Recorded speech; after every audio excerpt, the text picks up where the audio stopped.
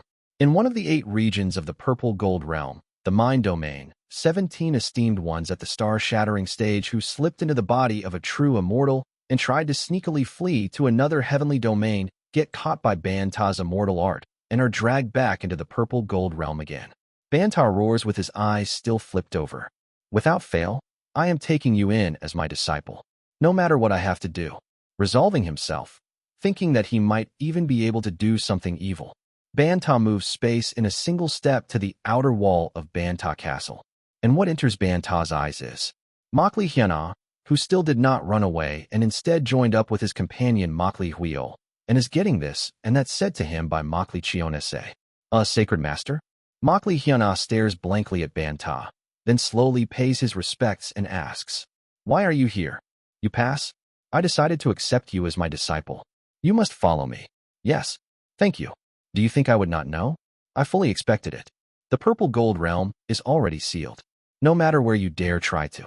In the middle of spitting out the words, Banta's flipped-over eyes roll back and looks at Makli Hyana.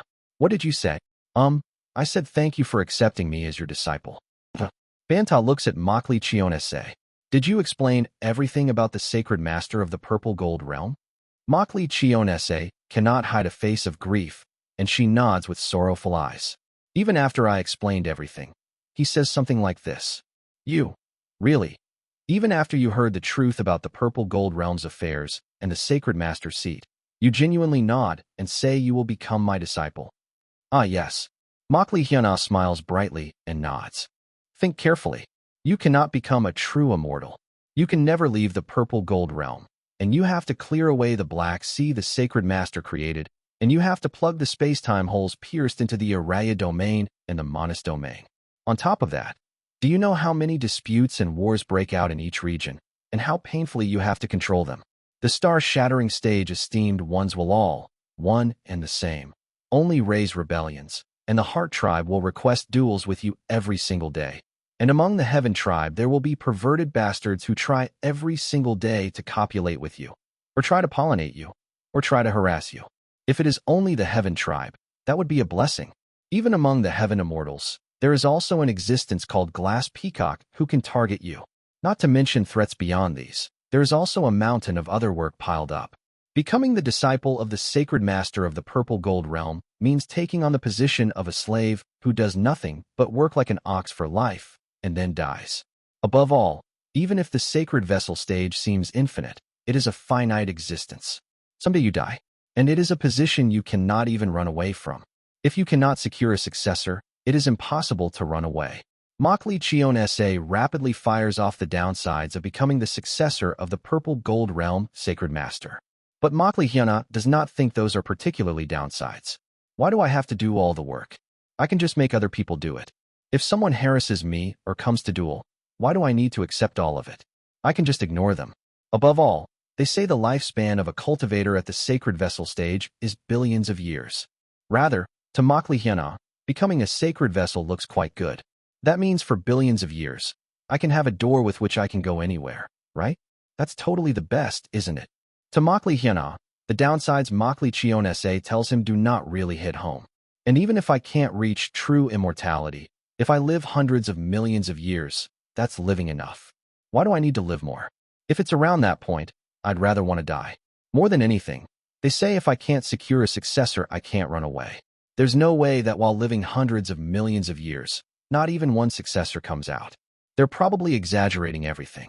Makli Hyana doesn't believe in even the downside that you can't run away once you become the sacred master of the purple gold realm. Above all, to cultivate the Confucian family method, the purple gold realm is the optimal environment, right?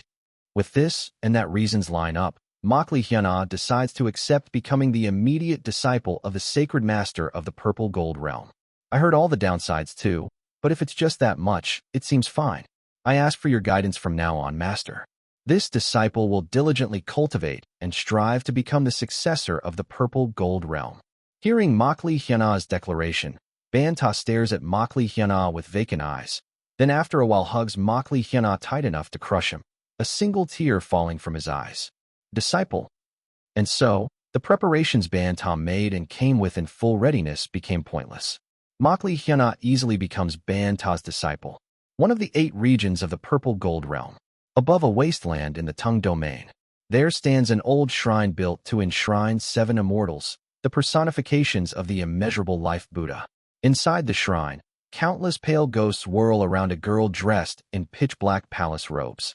The girl at the center of the ghosts, Onjiam, half opens her eyes and looks up at the sky. Her eyes read the celestial energy, and she comes to know the fact that Ban-Ta, the sacred master of the Purple Gold Realm, has found a successor. Rihianjak? Li Hyana, was it? Pitiful. As Onjiam clicks her tongue, she suddenly sees a faint light pour out from the painting of the 7 immortals inside the shrine, and a strange light appears in her eyes. After some time, the light vanishes from Onjiam's eyes, and with dazed eyes she enters a state as if communing with someone. Ban-Ta, successor, true immortal, impossible, Radiance Hall, cannot recruit. As Onjiam recites those strange words, her dazed gaze soon returns to her usual eyes, and she rises from her seat. Is that so? Well, if he becomes Ban-Ta's successor, that is the end there, so Radiance Hall, which wants to recruit us, has to block it desperately. She smiles faintly and steps out of the shrine. Save him from Ban-Ta's hands and bring him to the Radiance Heavenly Domain where Radiance Hall is, huh? Well, anyway, if I want to find out how Appa is doing, I do need the aura of Penglai Star. While I'm at it, I can kidnap him from Ban-Ta's hands and extract the Penglai Star aura. Outside the shrine, the moment she steps forward, hundreds of millions of pale spirits appear, blotting out the sunlight and forming dark clouds. And inside the dark clouds, a gigantic ship appears. It is the single nether crossing ship she stole when she betrayed Black Ghost Valley and ran away. Onjiam stamps her foot and flies up onto the nether crossing ship, grips the controls of the nether crossing ship, and looks toward Ban-Ta Castle. All right, then, let's plan how to kidnap him on the way. Nose Domain, a battlefield where countless races wage war. In one corner of that battlefield, there is a woman surrounded by countless Heart Tribe and cultivators of the 100 families. She wears a pure white martial attire, and though she is surrounded on all sides, she shows no sign of tension, as if meditating with her eyes closed. Then, suddenly, she opens her eyes and looks up at the sky, reading the celestial energy. Right after, her eyes are dyed with shock. The Sacred Master. I thought he was just using an immortal art on the entire dimension, but Hyana became the successor. Her expression, peaceful until now, quickly darkens. Sacred Master, what did you do? Did you seize my younger brother with that immortal art just now and forced him into being a successor? On her calm face, killing intent begins to bloom. The other races surrounding her tense up. A human race martial artist lifts a golden chain staff and shouts. Everyone rush in, before the witch uses her power. Ulalo. Countless cultivators of the 100 families and Heart Tribe members charge at her all at once. The next instant, behind the woman in pure white marital attire, Li Sioa, bright glass-colored flames flare up. Crystal glass to treading sea. 8 stars. The glass-colored flames soon become dozens of glass-colored sword energies and pour out thousands of branching sword energies in all directions, and the other races that rush toward her are wiped out in an instant. And in the center of that slaughter, Li Sioa raises a glass sword in her hand, her face twisted like a ferocious evil spirit, and grinds her teeth. I have to save my younger brother from under that evil ghost. Pot. In an instant, Li Sioa's body shines with white light, then turns into a single streak of sword light that begins to fly off somewhere. It is Li Sioa's innate flying escape technique, sword escape technique. If he chose succession because the Sacred Master brainwashed him, I will bring him back even if I have to tear his limbs apart. The countless other races on the battlefield who see Li Sioa's sword escape technique flee in a panic from the infamous glass, which Li Sioa, trembling in fear. I will definitely save you. Just wait a little, Hyana. Chapter 832, Side Story, Being Ban-Ta's Disciple 1. From today, you are my immediate disciple. You said you learned the Confucian family method, right? You will need social authority. From now on, I will make your name known throughout the Purple Gold Realm and build you social authority. First, come into Ban-Ta Castle, and let's talk while having a banquet. Makli Hyana becomes Ban-Ta's disciple, and at the same time, he is invited to Banta Castle and is able to receive countless kinds of help from Banta. Now, this is the specialty of the purple gold realm, called fire-grilled sea cucumber. This is. Makli Hyuna swallows his saliva as he looks at something like a lump made of black energy. Isn't it a ghostly creature? That's right. The molting sea cucumber of the purple gold realm is not a living creature, but something made as ghostly energy clumps together, a kind of natural heart demon. Should I call it the grudge the purple gold realm itself holds? Anyway, you purify the poison energy through yang energy, and if you eat it through grilling over direct fire, it supplements what your body lacks. Makli Hyuna hesitates as he looks at this black-colored lump that wriggles little by little despite being grilled over direct fire. But when he closes his eyes and eats it, a truly tremendous taste strikes Makli Hyuna's soul far beyond what he expects. Is it because it is a ghost creature? It feels like it stimulates taste on the soul itself. What in the world is this taste? At the taste of the fire-grilled sea cucumber, a specialty of the purple gold realm, Makli Hyuna can't even open his mouth and only marvels. And Makli Huil, who is invited together as Makli Hyuna's close friend, also tastes the fire-grilled sea cucumber and, as if something comes to mind, closes his eyes and starts savoring the flavor. It is then, Chiik. Makli Hyuna suddenly sees his own hand melting away. Wait, what is Thiook? Terrified, Makli Hyuna tries to rise from his seat, but he is horrified as he watches his entire body, starting from his vocal cords, melt down black. However, Banta laughs heartily and comforts Makli Hyuna. Do not worry. If you want to become even better, you need to throw away what was there originally. The fire-grilled sea cucumber of the purple gold realm. Among them, the black fire-grilled sea cucumber that is praised as the supreme grade, causes complete transformation to happen immediately when you eat it. Makli Hyuna, feeling dumbfounded, asks through mental speech. Does this thing called complete transformation originally mean melting away the body that was there and making it anew? Of course, do not worry. The newly made parts will become sturdier. Using your body as the material, the fire-grilled sea cucumber gives you an even more perfected body, so it doesn't stop being your body. As if those words are true, Makli Hyuna's arms and vocal cords begin to sprout again from within the black liquid. My skin. My voice too.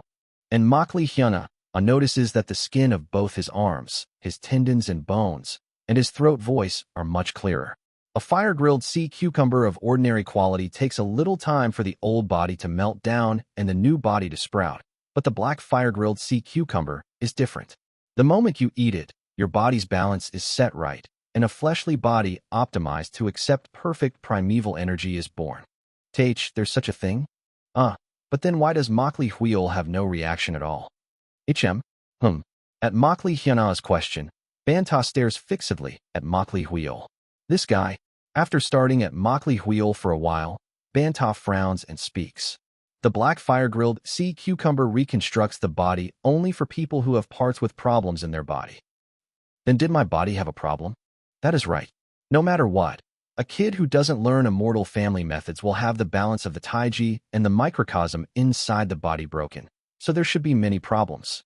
In other words, that fellow's understanding of the immortal family method is extremely high, so as he raised his realm, he himself perfectly straightened out every imbalance inside his body by himself. Suspicion rises in Banta's eyes. But is such talent naturally possible? He is at the half-step 4-axis stage, but even so, he's still only at the heavenly being stage. Yin-yang. Well, is he really an incredible genius? Will you not become my disciple too? Ho. I am grateful for the praise, but for now I want to wander around unaffiliated and broaden my knowledge. Well, normally, I would have tried to recruit you into Banta Castle, but today is the day I received a direct disciple, so I will allow it with a broad heart. Thinking it over, Banta decides that Makli Huil does not seem suspicious and continues enjoying the feast. At the violent flavor of the fire-grilled sea cucumber, Makli Hyuna stuffs fire-grilled sea cucumbers into his mouth, and Banta watches that sight and smiles with satisfaction. You eat so heartily, disciple. Still, eat slowly. If you overconsume, as a side effect, the reconstruction time for some parts can become sluggish. Think why hup? Makli Hyuna keeps chewing and swallowing the violent taste of the fire-grilled sea cucumbers amid the strange sensation of his body melting away in places and newly sprouting again. Is my body really this full of problems? This is like my whole body is being reborn anew. Is it because I didn't learn immortal family methods that I have this many problems? To-do-da-duck, to-da-duck. While Makli Hyuna keeps putting the wriggling black lumps into his mouth, he suddenly feels something strange in his chest. Is there some problem, Taoist?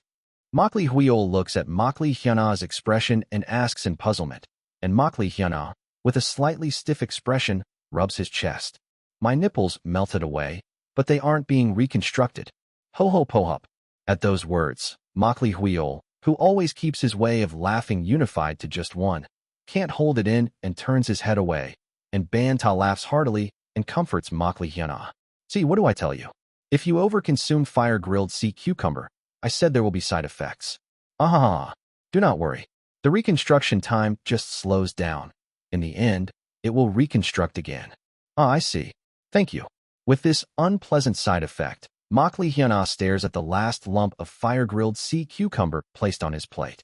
It's not like nipples matter whether they regenerate slowly or not. And Master says it's slow to reconstruct, but in the end it becomes normal again. So isn't it fine if I eat one more? As Makli Hyuna recalls the violent taste of the fire-grilled sea cucumber, his hand trembles, and in the end, he can't endure it and brings the fire-grilled sea cucumber to his mouth one more time. After eating just this, I'll stop. Still, I have to at least eat everything I put on my plate. And finally, when Makli Hyuna swallows the last fire-grilled sea cucumber in full, Makli Hyuna suddenly gets a hollow feeling down below. He goes blank for a moment, stares downward with dazed eyes, then looks at Banta. Master? Ha ha ha. Banta looks at Makli Hyuna, realizes what has happened to him, and laughs loudly. Do not worry too much. Like I said again, it's only that the reconstruction period has grown long from overconsumption. As time passes, the molting sea cucumber will reconstruct all the defects and imbalances of your body. With your realm, you can shoot through spatial transmission anyway. So isn't it fine even if you don't have a hole like that? No, it is possible, but no still. With what had been there now gone, Makli Hyuna feels an extreme emptiness, and at last he breaks free from the addiction to the violent taste of the fire-grilled sea cucumber. This is dangerous. Now I really have to stop eating it. Since the other foods at the banquet are also delicious, Makli Hyuna tastes the other foods while cold sweat streams from his forehead. Like so, Makli Hyuna spends a day within a banquet that begins at first with the tremendous gourmet pleasure of new food, but in the latter half leaves him fretting anxiously while minding the organs that disappeared. The next day arrives. Summoned to a training ground in Banta Castle, Makli Hyuna goes through the procedure of directly receiving proof from Banta that he belongs to Banta Castle. This is the seal that proves your affiliation with Banta Castle. Stamp it onto the Ascension plaque. Thank you, Master. Makli Hyuna stamps the spiritual energy seal band Tom made for him directly onto the Ascension plaque, and thanks to that, he enters Banta Castle's affiliation for certain. So this is the not recommended method ancestor Makli Chionese spoke of. With this method of being acknowledged directly under Banta, Makli Hyuna's name is not registered in the Immortal Registry, which seems to be why Makli Chionese, who views becoming Banta's disciple unfavorably, said she does not recommend this method. Aside from that, ancestor Makli Chionese said it's foolish to become the disciple of Sacred Master Banta. TSK. I don't know if it's really to that extent. It is when Makli Hyuna is thinking about Makli Chionese's warnings.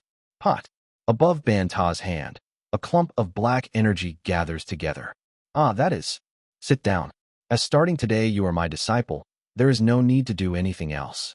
From now on, I will look closely at your cultivation, so you only have to sit and keep cultivating straight through and quickly reach the sacred vessel stage. Understood. But that thing in Master's hand, it is social authority power. Isn't it the power of the Confucian family method you cultivate? Master also learned the Confucian family method? As if. Banta laughs heartily and flicks his finger, and the pitch-black clump of social power in Banta's hand instantly changes its appearance into a lump of spiritual energy. What in the? Makli Hyuna opens his eyes wide, not knowing whether spiritual energy and social power are forces that can convert into each other, nor how it is possible. Disciple. How much do you know about the social authority you handle? At Banta's question, Makli Hyuna thinks it over carefully and ponders. And he is able to realize one thing. I have never thought about the nature of social power until now. I apologize. Until now, I practiced the Confucian family method without really knowing. There is nothing to be sorry about. You are my disciple, so do not be intimidated. Listen well. First, including the Confucian family method, there is the Heaven-Earth Immortal family, Heart Tao Blooming, Shaman family, Buddhist family, Naming family, Legalist family, Yin-Yang family, Vertical Horizontal family, Zhongga, Eloquence family, Soajia, and so on. To understand the fundamental power that the many immortal cultivation systems of the 100 schools wield, you must understand the structure of this world well. The structure of the world? No. Before that, why are there so many cultivation systems? There are so many that they are collectively called the 100 schools. Before one chi of the primordial chaos. Suddenly, Banta, who brings up the word, one chi of the primordial chaos, to explain something, seems irritated about something and shakes his head wildly. Enough. The story has gone off track. Anyway, that isn't what's important. You must understand well how the structure of this world is formed to understand the source of powers well, and understanding that source will help you perform your method going forward. Yes, I understand. In this world, there is something called the 3 planes. Do you understand planes? Yes, I roughly understand. If the height of water is called the water level, then it's a term that comes from asking how you express the height differences of dimensions. Right? As you know, in this world there are 3 large planes. The plane of fate, the plane of chi, the plane of soul. These are also said to be the planes corresponding to heaven, earth, and heart, respectively. Banta's explanation continues. Standard immortal family methods aim to start from the plane of chi and rise sequentially up to the plane of fate. Whether you build up in the plane of chi or pull in the plane of fate is where the divide between the earth tribe and the heaven tribe lies. But there is no change in the fact that you rise sequentially. But the Confucian family method and naming family method you learn are the opposite. The opposite meaning? The power of the naming family takes as its foundation that fate is contained in the name, and it is a method that makes you begin cultivation from the plane of fate. Pardon. Makli Hyuna gapes his mouth at the scale of the method, which is more immense than he expected. No, that's possible. Up until now, you most likely cultivated by gathering and accumulating energy into names, but the might of the naming family method lies in that, through a name, you can directly distort and twist fate.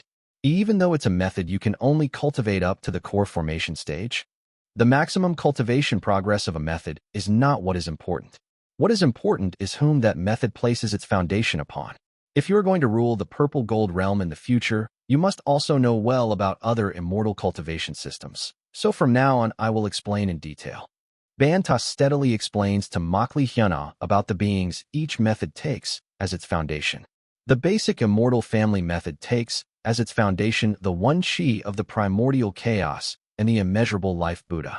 Before that, you don't need to know this. Anyway, as much as they take their foundation in the world's fundamental beings, they are powerful and universal. Next, the second most universal heart, Tao Blooming, takes as its foundation the one chi of the primordial chaos and the being called the golden speed. The Buddhist family method, which is just as universal as heart Tao Blooming, take as its foundation the 2 Buddhist twin venerables called the wheel imperial venerable and the axle imperial venerable. Sometimes there are sects that see the one chi of the primordial chaos as the foundation instead of the axle imperial venerable, but anyway. Next, the third most universal shaman family method takes as its foundation a being called the immortal beast king, and this too is sometimes treated as the one chi of the primordial chaos.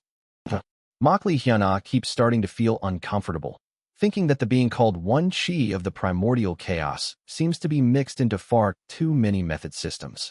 What kind of octopus arms are those?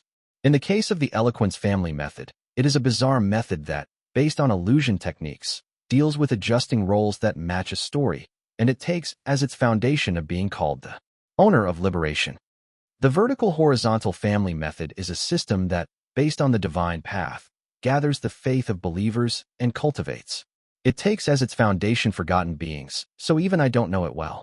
The Yin-Yang family method is a method based on dual cultivation, wielding the powers of Yin and Yang, and it takes as its foundation two divine progenitors called the Ignorant One and Bluebird. The legalist family method is a method based on formations, distorting laws and rules, and creating and deleting them, and it takes as its foundation the underworld's 10 kings. And in the case of the Confucian family method and naming family method, you learned, as Banta is about to explain whom the Confucian family and naming family methods are founded upon, he stops speaking for a moment as if thinking about something. They take as their foundation beings called the Mountain Divine Spirit and the Owner of Names.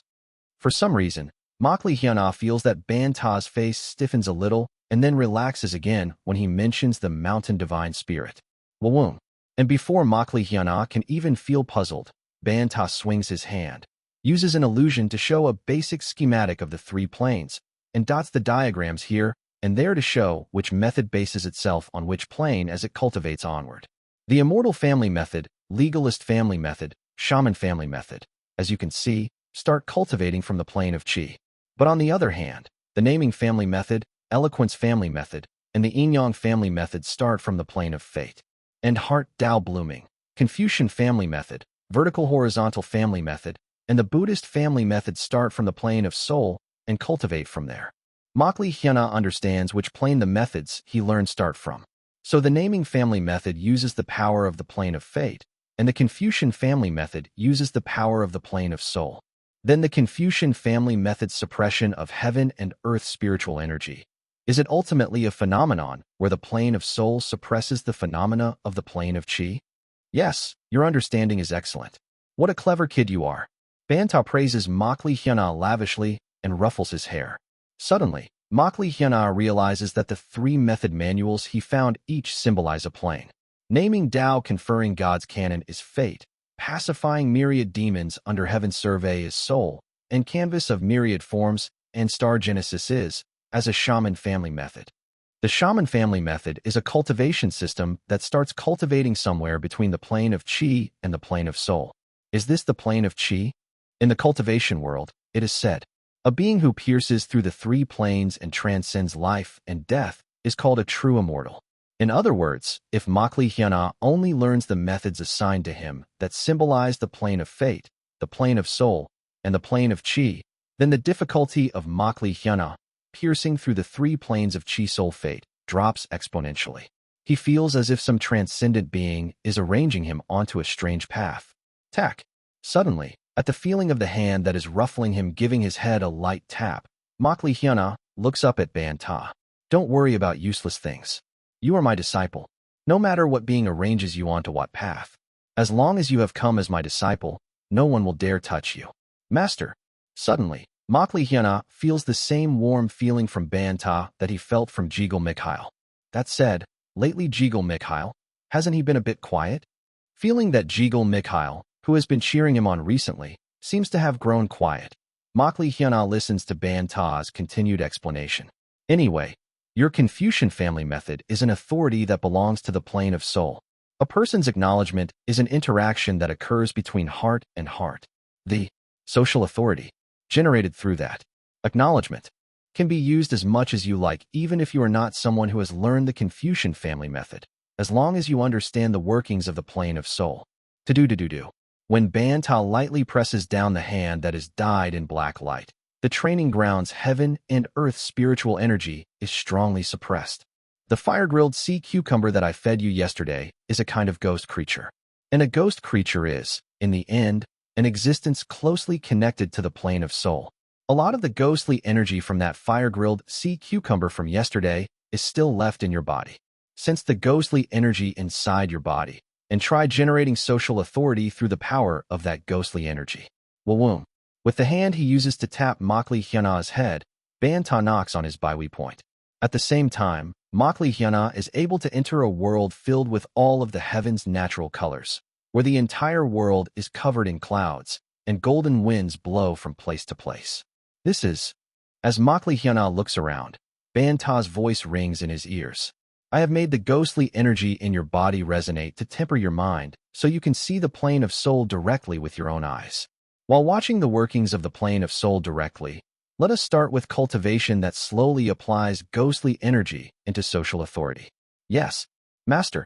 Makli Hyuna feels as if the cultivation method of the Confucian family method, which has been blocked in gloom until now, is brightly illuminated. Because the Confucian family method is a non-mainstream method, if he doesn't know something, he always has to study on his own, think it through, and ponder it, and only then can he barely raise his realm. But Ban Ta, even though he did not learn Confucian family method, has the ability to guide Makli Hyuna to the right place with nothing but the insight and experience he possesses. As expected, I made a good choice by becoming this person's disciple. Why does everyone disdain the chance to become such a wonderful master's disciple? Just as Makli Hyuna holds respect for Ban Ta and, as Ban Ta says, tries to dismantle the structure of the ghostly energy and convert it into social authority. Suddenly, between the countless clouds and golden winds that fill the plane of Seoul, Makli Hyuna discovers a pitch-black warship hiding its body. And when Makli Hyuna's eyes meet the girl riding that warship, his eyes widen and he calls her name. Northern Takbu. Onjiam. I got caught. Immediately after, black light flashes, and Makli Hyuna realizes he is already up on the top of the enormous black ship. Kugugugugu. His contact with Ban Ta cuts off, and as his mind returns to reality again, Makli Hyuna looks around. Before he knows it, a massive battleship is inside the training ground, and at the prow, Onjiam in black palace robes looks down at Ban Ta and shouts something he cannot understand. I'll be taking the disciple. Then goodbye. The next moment, black light flashes, and Makli Hyuna realizes the battleship has already left Ban Ta Castle again. What is this? Impressive, right? This is I Domain, one of the purple gold 8 domains away from Ban Ta Castle. This is an artifact called the Nether Crossing Ship, and when it combines with my ability, I can even slip into Ban Ta Castle and come and go however I want. No, wait, that's not what I'm talking about. Why did you kidnap me? Explaining it is a pain. Just sleep. Onjiam picks at her ear and lets Makli Hyuna's words go in one ear and out the other, then sends something pale at Makli Hyuna, making his eyes feel heavy. Uff. Makli Hyuna tries to resist with the Confucian family method, but this pale haze itself seems to be an existence that surpasses the heavenly being stage, so even the Confucian family method cannot easily drive it out. In the end, Makli Hyuna falls asleep under Onjiam's touch, and Onjiam blows energy into the Nether Crossing ship's controls and murmurs. Now then, I should run before Ban Ta chases after me. Even if it's me, I can't ignore a sacred vessel. Pat it. At Onjiam's operation, bright light circles through the entire Nether Crossing ship and connects toward a faraway dimension. Target, Radiant's heavenly domain. Nether Crossing ship Lao. And just as Onjiam and the Nether Crossing ship are about to leave for a distant heavenly domain. Quagwagwagwang. Transparent, sword energy flying in from somewhere hits the side of the Nether Crossing ship head-on, and in an instant makes tens of thousands of glass corals grow. Kugagugum. The lights covering the Nether Crossing ship refract and reflect through the glass corals, blocking the Nether Crossing ship's function that is preparing interdimensional transfer. This is Li Xiaoa. I see, Ban Ta. Onjiam understands why Ban Ta kept a calm face even while his disciple was being taken away. Ban Ta Castle, training ground. There, Ban Ta, who suddenly had his disciple kidnapped, clicks his tongue and looks in the direction Onjiam moved. Being too merciful is a problem too. For nearly 10 billion years, I acted too kindly, saying I will calm conflicts. But now that I have a disciple I must protect, do I need to be a little stricter? What Ban Ta looks at is the direction Onjiam moved, but what he sees is a far higher dimensional form. Countless possibilities of fates and souls move before Ban Ta's eyes, drawing curves and straight lines. Ban Ta has long since tied together Li Xiaoa's fate, heading toward Ban Ta Castle and Onjiam's fate. The two of them fight and wear each other down, and Ban Ta has no need to waste mental effort on their brawling. Once their strength is drained, he only needs to bring his disciple back.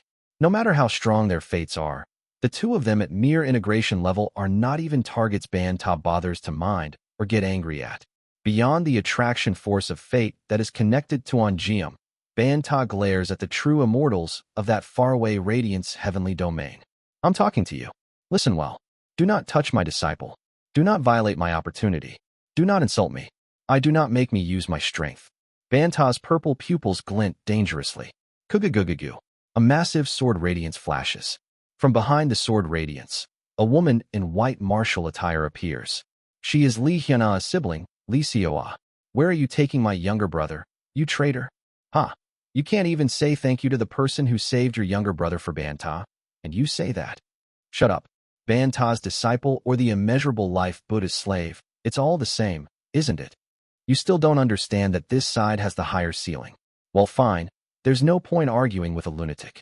Onjium wears a gloomy smile, takes out a talisman strip, and slaps it on. A strange wind rushes in, and pale spirits fill heaven and earth. Get lost, unless you want to be trampled pitifully like last time.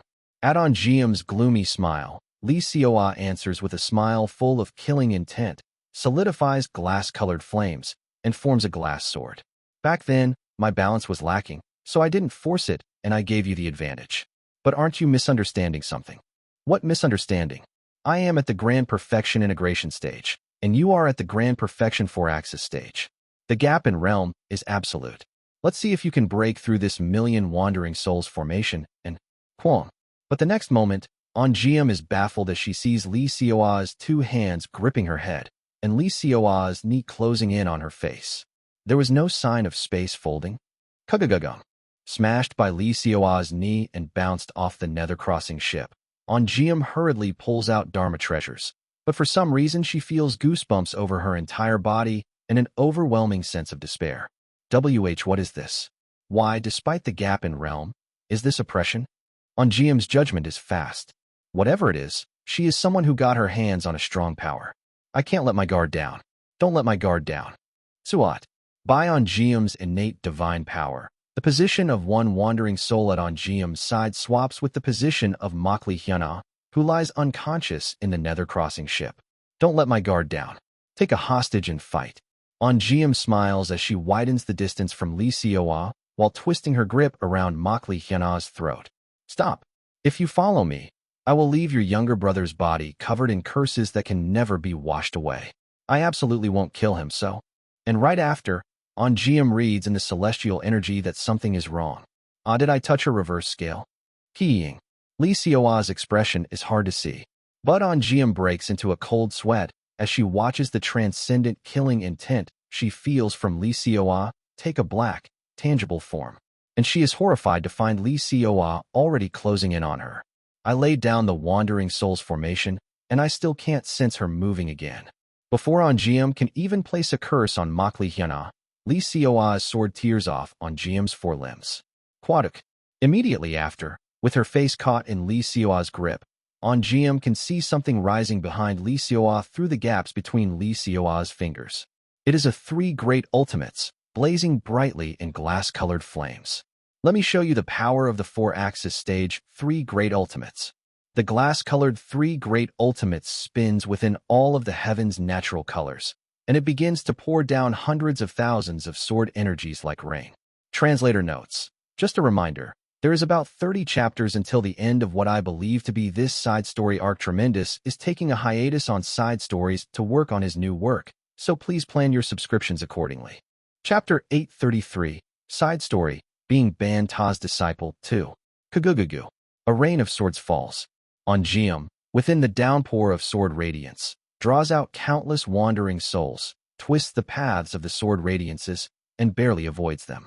You monster hack, so you really came out like that in the end. She bites her lip and looks toward where Makli Hyunah is falling. It seems Li Hyunah is Li Seoa's reverse scale. If I touch him for no reason, it only puts me at a disadvantage. It can't be helped. Then for now, I have to retreat. She thinks as she stores, inside the integrated Dao domain, the energy of Punglai star she extracted from Makli Hyunah. Anyway, I obtained the medium to divine my older brother's destination, which was the goal, so today, I should withdraw here. Even if I poke the beehive for no reason, I can't seize any winning chances. After making a quick judgment, Onjium brings both hands together and cries out softly. Integrated Dao domain. Wawoom. A sinister aura begins to whip up around her, and the cries of an enormous number of wandering souls fill heaven and earth. Million wandering souls world perishing wind advancement. Chanwan, Byung, Yijir, Fengjing. Quit. In an instant, the scenery of heaven and earth changes. A world of wandering souls, with countless winds blowing, replaces heaven and earth. At the center of that world of wandering souls, Ongeum handles a wind of curses that can directly annihilate the civilization of an entire planet and draws in the nether crossing ship that is far away. Kagugugu. The baptism of countless sword radiances tears the wandering souls to shreds, but as much as they are torn, the wandering souls form again and charge toward Li Xiaoa.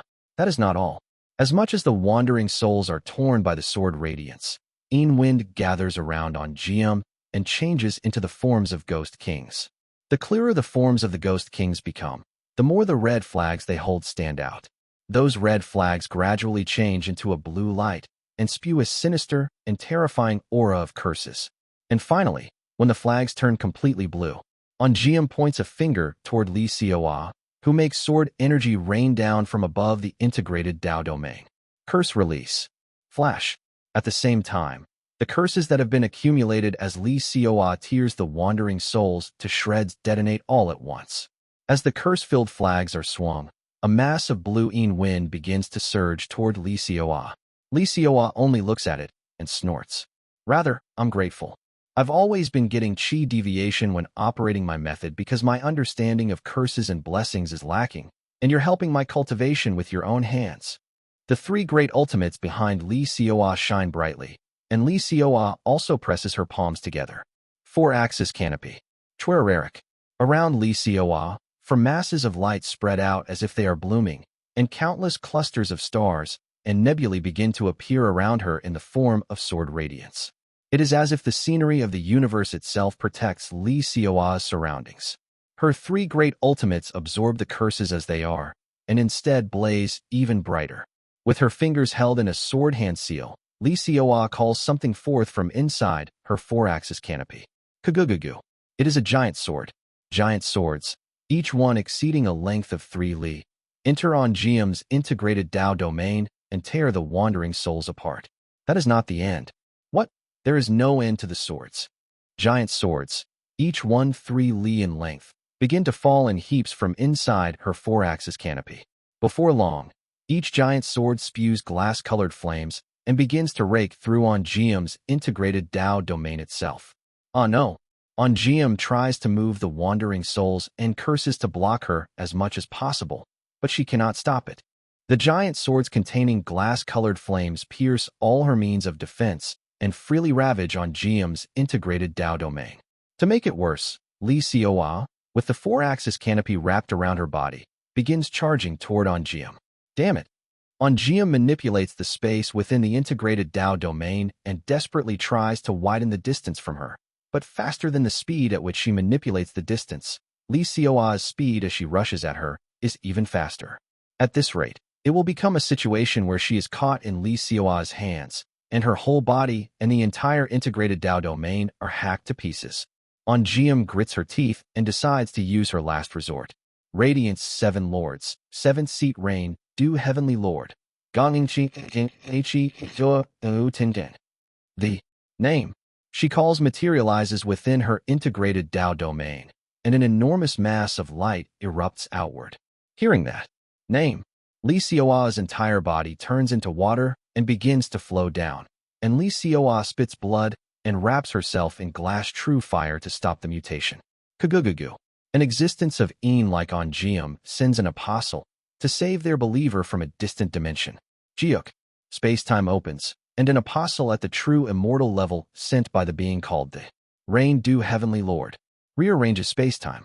The apostle of light moves Li Xiaoa to the far opposite side of the purple gold realm and gestures, trying to draw Ongeum and Makli into the dimension where they are. It is then, Gijajijigik. It is as if time stops. An ultimate instant of time that neither Ongeum nor Makli perceives. Yes, within the perception domain of the true immortal realm that only true immortals can recognize, someone walks out between the Apostle of Light and Makli and Ongeum. A person with a purple robe and purple eyes. It is Banta. That is enough. It looks like the mortals contest is more or less decided, so return to your dimension. The Apostle of Light communicates in a language mortals cannot understand. It carries, roughly, the intent of refusal. At that will, Banta's eyes flash purple and smiles white.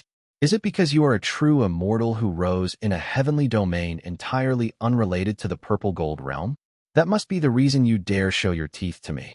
To-do-to-duck. The aura of the purple gold realm and space-time itself begin to be pushed away around Banta. If you were only saving your believer, I would have allowed it. But since you tried to even take my disciple, and since you dare ignore my advice and oppose me, I will take one of your arms as the price of that sin. Keying. The space-time and the dimension of the purple gold realm are pushed away, and only Banta's pure will fills the pushed-away space-time. And Banta's will, which fills all between heaven and earth, flows upstream into the dimension of light, and in a transcendent domain, exchanges blows with the true immortal of light, who was about to lay a hand on his disciple. Banta's pure willpower and authority, displayed while pushing back the power of the purple gold realm, trades several exchanges with the true immortal of light, then tears something off from the dimension of light and returns. Consider it as the price of a lesson. If, the next time we meet, you still blabber on while knowing nothing about me, it will not end with just one arm. Get lost. Never touch my disciple again. After finishing his cold warning, Banta drives away the true immortal of light, whose arm he tore off, and he forcibly shuts the passage that is temporarily connected to the dimension of light.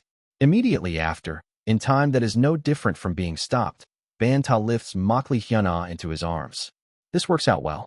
If I make a decaying corpse realm with a true immortal's body, it will help my disciple's cultivation. As he returns within the stopped time, he kicks Onjiam away, sending her flying into the Chaos Realm region of the Purple Gold Realm, and then returns to Banta Castle. Thus, the incident that occurred with transcendent beings intervening in the Purple Gold Realm is resolved in an instant. Purple Gold 8 regions, Tongue Domain. Li Xiaoa, who was blown all the way there by the true immortal of light, looks around, grits her teeth, and takes out a talisman from her bosom. To prepare for when you fall into danger, I give you this Northern Dipper Sealing Immortal Talisman. It is a kind of talisman treasure, made by partially imitating the power of an immortal treasure of a great being.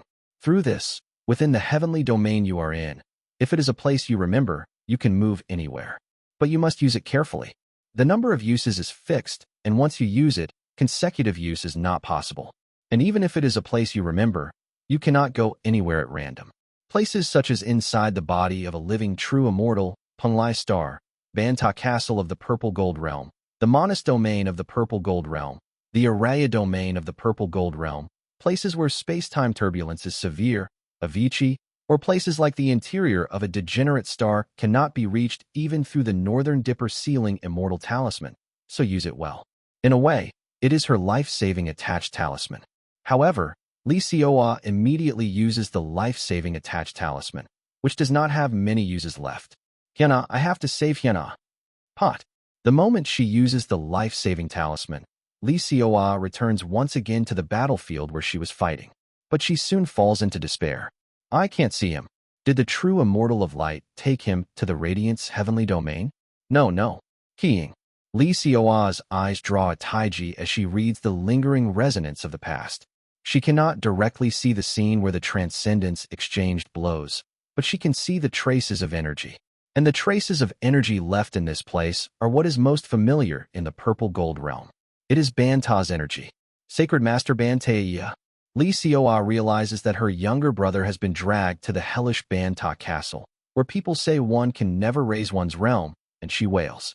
Purple Gold Realm, Chaos Realm region. Above some island in the Black Sea. There, Onjiam, with a blank face, divines the whereabouts of her older brother, Onjiang, using what she extracted from Makli. From what she finds, her older brother Onjiang has not yet ascended from Punlai Star, so only by using the aura of Punlai Star as a medium can she find his whereabouts. But as soon as Onjiam realizes Onjiang's whereabouts, she looks up at the sky with a dumb face, as if it is absurd. Letting out a sigh that seems steeped in wretchedness, bitterness, and sorrow, Onjiam flops down right there on the spot. This is ridiculous. Somehow, it feels like all her strength drains away. Purple Gold Realm, Banta Castle. Makli wakes up there. This is my bedroom. You are awake, disciple. Master, did you save me? Of course. And I even secured a gift to give you. When you raise your realm later, you can carry out your cultivation even more enjoyably through that gift. Whoa, thank you, master. At Makli Hyana's thanks, Banta makes a stunned expression for a moment. Master? What is wrong? Drip. Then, seeing Banta suddenly shed tears, he wonders if he did something wrong. And at Banta's next words, Makli Hyana cannot help but be aghast. Among the countless parasite trash that entered as my disciples, the one who received a gift that helps cultivation and offered sincere thanks to me is only you alone. Thank you, my disciple. As expected, it is only you. Now, hurry and get up again, and let us begin cultivation.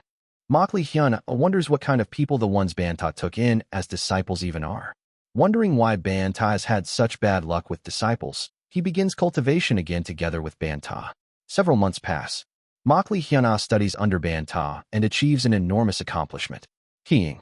Makli Hyana succeeds in converting all the ghostly energy within his body into social authority, and he firmly lays the foundation to reach the realm corresponding to the 4-axis stage. Moreover, this is not the creation of social authority through the recognition and belief of living beings, but converting energy directly into social authority through the energy that spans the plane of soul. Because of that, Makli Hyana becomes able to gain a deeper understanding of the plane and of the power of each plane itself. Master, I think I can slowly challenge the 4-axis stage level realm now. Ha ha ha ha. As expected of my disciple. Then now, I will also explain the differences and commonalities between the Immortal Family Method and the Confucian Family Method regarding the 4-axis stage. As expected of Master. One thing Makli Hyana learned while studying under Banta is that Banta is an extremely competent teacher. Through immense experience and seasoned insight, whenever Makli Hyana has something he does not understand, Banta notices immediately and breaks it down and explains it so Makli Hyana can understand easily. Because of that, over the last few months of cultivation, Makli Hyana did not get stuck even once. And whenever there is a moment, he also nourishes my body with spirit medicine, and he opens my blood vessels through channel pursuing and blood opening. So he always keeps the balance of my body that practices the Confucian Family Method in good shape. Banta is, if you count only teaching methods, the best teacher. Yes, up to that point. Just, Banta's teaching methods are the best. Quagwagwang. One place in the training grounds of Banta Castle, where Makli Hyana and Banta are in the middle of training. A corner of the wall there collapses, and from inside it a certain small person race appears, levels a needle-like spear, and shouts, "Sacred Master Banta, today is the day I surpass you. Take this heavenly extreme spear." Quagwagwang. The small person race grips the needle and drives out a thrust, charging toward Banta and Makli Hyana. At a glance, the palm-sized small person race looks cute, but the small person race's thrust is everything but cute. The moment they slash out the needle spear once, space-time narrows in an instant, and the small person race arrives right in front of their noses. Makli Hyana only barely avoids that blow thanks to Banta. Karurung. And Makli Hyana is horrified as he sees the small person race's spear warp space-time and blur the boundary between planes. You Heart Tribe parasites. Are you starting again? Enough already. Acknowledge me as the Sacred Master. I will become the Sacred Master of the Purple Gold Realm. Don't spout crazy nonsense. For you Heart Tribe bastards, Sacred Master cultivation has no meaning, and you can't even inherit the Sacred Master seat.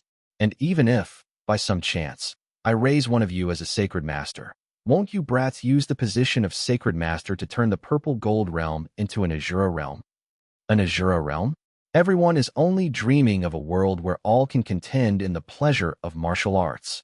If you really want to take my Sacred Master seat, whether it's the Immortal Family Method or some other non-immortal family method, you should learn one and raise your cultivation up to the Sacred Vessel stage. Humph. I don't learn any methods of those filthy heaven and earth tribe bastards. Under the heavens, only martial arts is my friend. These heart tribe bastards worse than parasites. Banta, greatly irritated, sets Makli Hyana down, trades a few exchanges with the heart tribe, subdues them, and drives them out of Banta Castle. Watching that, Makli Hyana cautiously asks Banta, Master, will you look at my cultivation a bit now?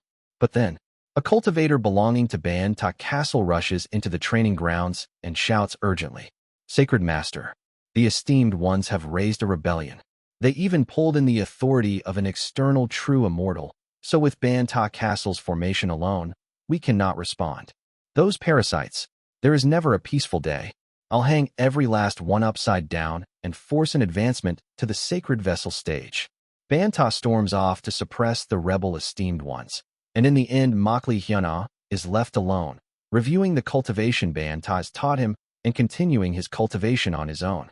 Suppressing a rebellion usually ends in 1 or 2 hours. But if it is a rebellion that borrows the power of external true immortals, suppression takes days. So this time too, he seems to have to live alone for a while. Now being alone feels more familiar. Makli lets out a sigh. His master, Banta, is very dependable and trustworthy, and the finest, most excellent teacher. But Banta's surroundings are chaotic and noisy every single day, and incidents and accidents never stop. At this point, isn't there something wrong with his fate itself? In the past few months, the esteemed ones under Banta have already raised rebellions 13 times. Among them, 5 cases are rebellions raised with the intervention of external true immortals. That is not all. Not only attacks by the Heart Tribe like just now, but cases where the One Chi of the Primordial Chaos Religious Order and the Immeasurable Life Buddha Religious Order fiercely protest Banta, saying they dislike Banta's rule, are also frequent. When that happens, Banta always meets the representatives of the One Chi of the Primordial Chaos Religious Order and the Immeasurable Life Buddha Religious Order and continues a heated war of words for days. Even that is not the end. It's about time for it to happen. As Makli mutters, one corner of the training ground wall collapses again, and a group of cultivators in unfamiliar clothes point at Makli and shout, "There he is, Banta's disciple. Kidnap him. Let's show the sacred master our will." Makli tries to resist them, but they are all at the integration stage level. So once again he has no choice but to be caught in their hands and get kidnapped without resisting. Being kidnapped just for the single reason that I am Master's disciple is already the 72nd time. If we brainwash Banta's disciple to make him believe in the God of our vertical horizontal family, and Banta also recognizes our religious order as the official religious order of the Purple Gold Realm, we can press the noses of those immeasurable life Buddha religious order bastards who oppressed us. Huaea. While Makli is being bundled up and carried off by these vertical horizontal family cultivators, he senses someone moving Banta Castle's formation and sweeping them away, and he comes out of the bundle. The one who saved Makli is Makli. Ancestor, thank you for saving me. You really? After you became the sacred master's disciple, you really are going through every kind of hardship. That is so. Banta is the perfect teacher. But maybe because Banta's own fortune is badly tangled right now. Because Makli, his disciple, always gets caught up in all kinds of incidents, accidents, and problems that happen around Banta. He is gradually realizing what it means to become Banta's disciple. Have you learned about history repetition? No. Seeing as you are still at the heavenly being stage, he must not have taught you yet. Later, when you raise your realm higher and learn some concepts about fate and history, and about miracles, you will be able to understand exactly why everyone aggressively refuses to become Sacred Master Banta's disciple. Makli listens to Makli and lets out a faint sigh. It feels like he can understand something. He has not learned what history repetition is yet, but he feels like he roughly knows what it is. But at the same time, Makli still has no dissatisfaction about becoming Banta's disciple. What can I do? Still, if it is Master, he surely has a way. Well, I suppose that is true, but fine. When your realm rises later, think about it more. I need to start preparing for my integration stage advancement, so from now on I might not be able to come save you in time. If the Sacred Master is not by your side, practice evacuating quickly to a safe place on your own, too. Yes, Ancestor. Makli nods his head vigorously at Makli words. He became Banta's disciple, got swept up in all kinds of incidents and accidents, and ran into problems. But Makli did not have complaints to a great extent about that. At least, he's been thinking that way up to now. Yo, Li Hyana. No, did you say you changed your name to Makli? What? How do you get in here? That is, until Onjiam came into his bedroom, while his master Banta went out to suppress the Esteemed One's rebellion. Because I, like the Esteemed Ones staging a rebellion outside, am also under the protection of a true immortal. True immortal? Yeah, a true immortal. They are true immortals of light. Didn't you also get possessed while you ascended? Anyway, If you receive a true immortal's blessing or protection, you can avoid Banta's eyes for a moment, so I could come in. Are you here to kidnap me again? Makli Hyuna becomes wary of Ongeum, recalling the incident where he almost got kidnapped last time. The other side is at the Grand Perfection integration stage. Someone like him, only at the Grand Perfection Heavenly Being stage, is an opponent she can drag off and kidnap whenever she wants. However, Ongeum's next words are shocking. No, after I failed to kidnap you last time, the true immortal who backed me suddenly took a stance of stepping back from the affairs of the purple gold realm. So until they roll up their sleeves again and back me properly, I can't kidnap you. Then why did you come? You said you stayed in Panlai Star for about 200 years. Yeah? Have you seen my older brother? Your older brother? Makli Hyuna recalls Ongeum's biological older brother. Come to think of it, I didn't see him after we separated at Ascension Path. I don't know. I didn't meet him after we separated. Really? Huh, is that so? Well, I guess. With a drained face, Ongeum sits on one of the chairs in Makli Hyuna's bedroom and looks up at the ceiling. My older brother. He didn't ascend, so to find his whereabouts, I had to cast a divination using the aura of Panlai Star as a medium. But when I cast a divination with the aura of Panlai Castle extracted from you, it said he fell into a place called the Eastern Tribal State. I started from a place called the Makli clan in the west of the continent, so I guess we never had a chance to meet. Probably. And do you know what happened to my older brother? What happened to him? Ongeum clicks her tongue as if it is ridiculous and continues speaking. In that tribal state, he made curry with spices that grow there, opened a curry shop, made a huge fortune with it, lived with 3 wives and 4 concubines until 70, and died of natural causes. Damn, do I call this a happy death? Or do I call it a sudden death because he died unbelievably earlier than me? I was restless the whole time, worried that bastard might run into some big trouble. At Ongeum's words, Makli Hyuna cannot tell whether he should comfort her or congratulate her. So, then why are you looking for me? Alright. Anyway, I cast a divination, and my older brother died of natural causes. But strangely, the divination result kept coming out as the number of earthlings alive in this world is 4. Over and over. Back then we definitely fell as 7 people. And 3 men, including Jigal Mikhail, got eaten by a bear. My older brother died of natural causes at 70, but the divination result keeps showing as 4 people are alive. And I divined the rough location of that 4th person, and it overlaps with your location. Ongeum walks up to Makli Hyuna and speaks. We each gained strange talents and abilities as we fell into this world. And according to the results of research with my master at Black Ghost Valley, our abilities manifesting more strongly the closer we get to death. And maybe my older brother, too, could be a case where his ability or talent manifested together with death. If so, then maybe Appa manifested a special ability as he died of natural causes. And with that ability, there is also a possibility he is still alive and stuck together with you, right? W8. What are you trying to do to me? I need to examine your body a bit. Horrified by Ongeum's dangerous gaze, Makli Hyuna tries to run away, but the entire space of the bedroom is sealed off by Ongeum, so he can't run anywhere. So take off your clothes. Chapter 834, Side Story, Being Banta's Disciple 3. Quagwagwang. After Makli Hyuna pours out attacks on Ongeum with all the strength he has, he brings out the most powerful divine power of the Confucian family method that he can activate. Self-expulsion. Self-expulsion.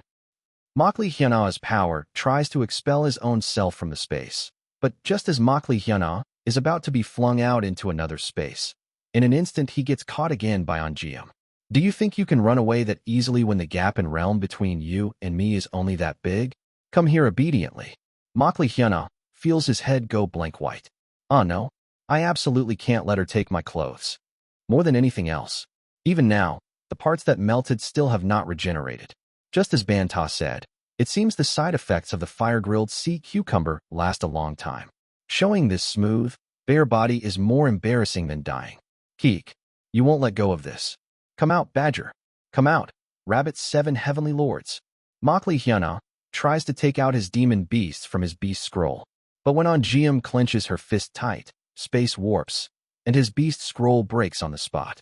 Pathetic flailing. Stop throwing a tantrum and come here. In the end, Makli Hyuna ends up having his body examined all over by Ongeum.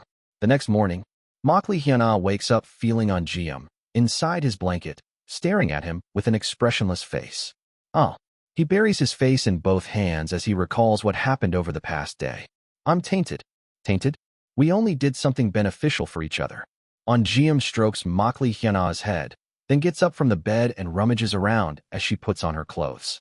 As I ran several examinations on your body, I found out that the constitution you have called the extreme ghost path body seems to be beyond what I imagined. Dressed in black palace robes, she ties her hair up, fixes it with a hairpin, then takes out a long pipe from her storage scroll and holds it in her mouth. What's inside you is an abyss that the word microcosm fits better. If I only consider the size of the vessel inside you, it's wider than my integrated Dao domain, and I'm at the grand perfection integration stage. Rather, the domain inside you is at the level of size that suits the star-shattering stage. No, a decaying corpse realm. It might be even bigger than that. And the more you raise your realm in the future, the more it will grow along with you.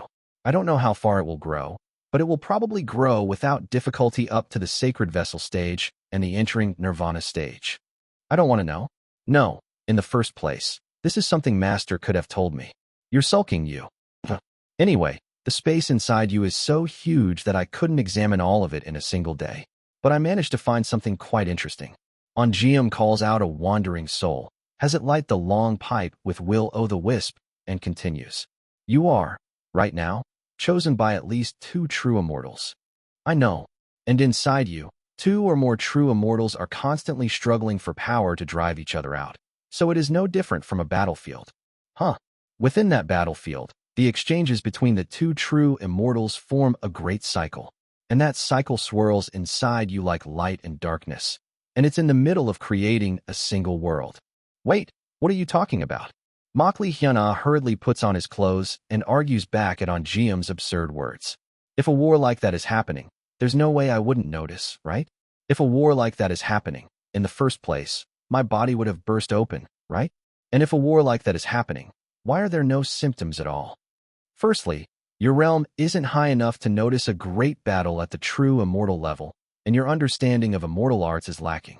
Secondly, it seems you yourself don't know your body well. But as I say again, the scale of the space inside you is at the level of a fairly large decaying corpse realm. Inside that, if true immortals fight playfully with something like split souls rather than their main body, your body will absolutely not burst. And lastly, why there are no symptoms is. Ongeum points at Makli Hyuna and asks one thing. Because the time when 2 true immortals entered your body overlaps with the time when you ascended to the purple gold realm. What? One is a true immortal of unknown identity, but one is a true immortal that belongs to the faction of light. And regarding that true immortal, I heard a certain amount through a revelation from the true immortal that supports me.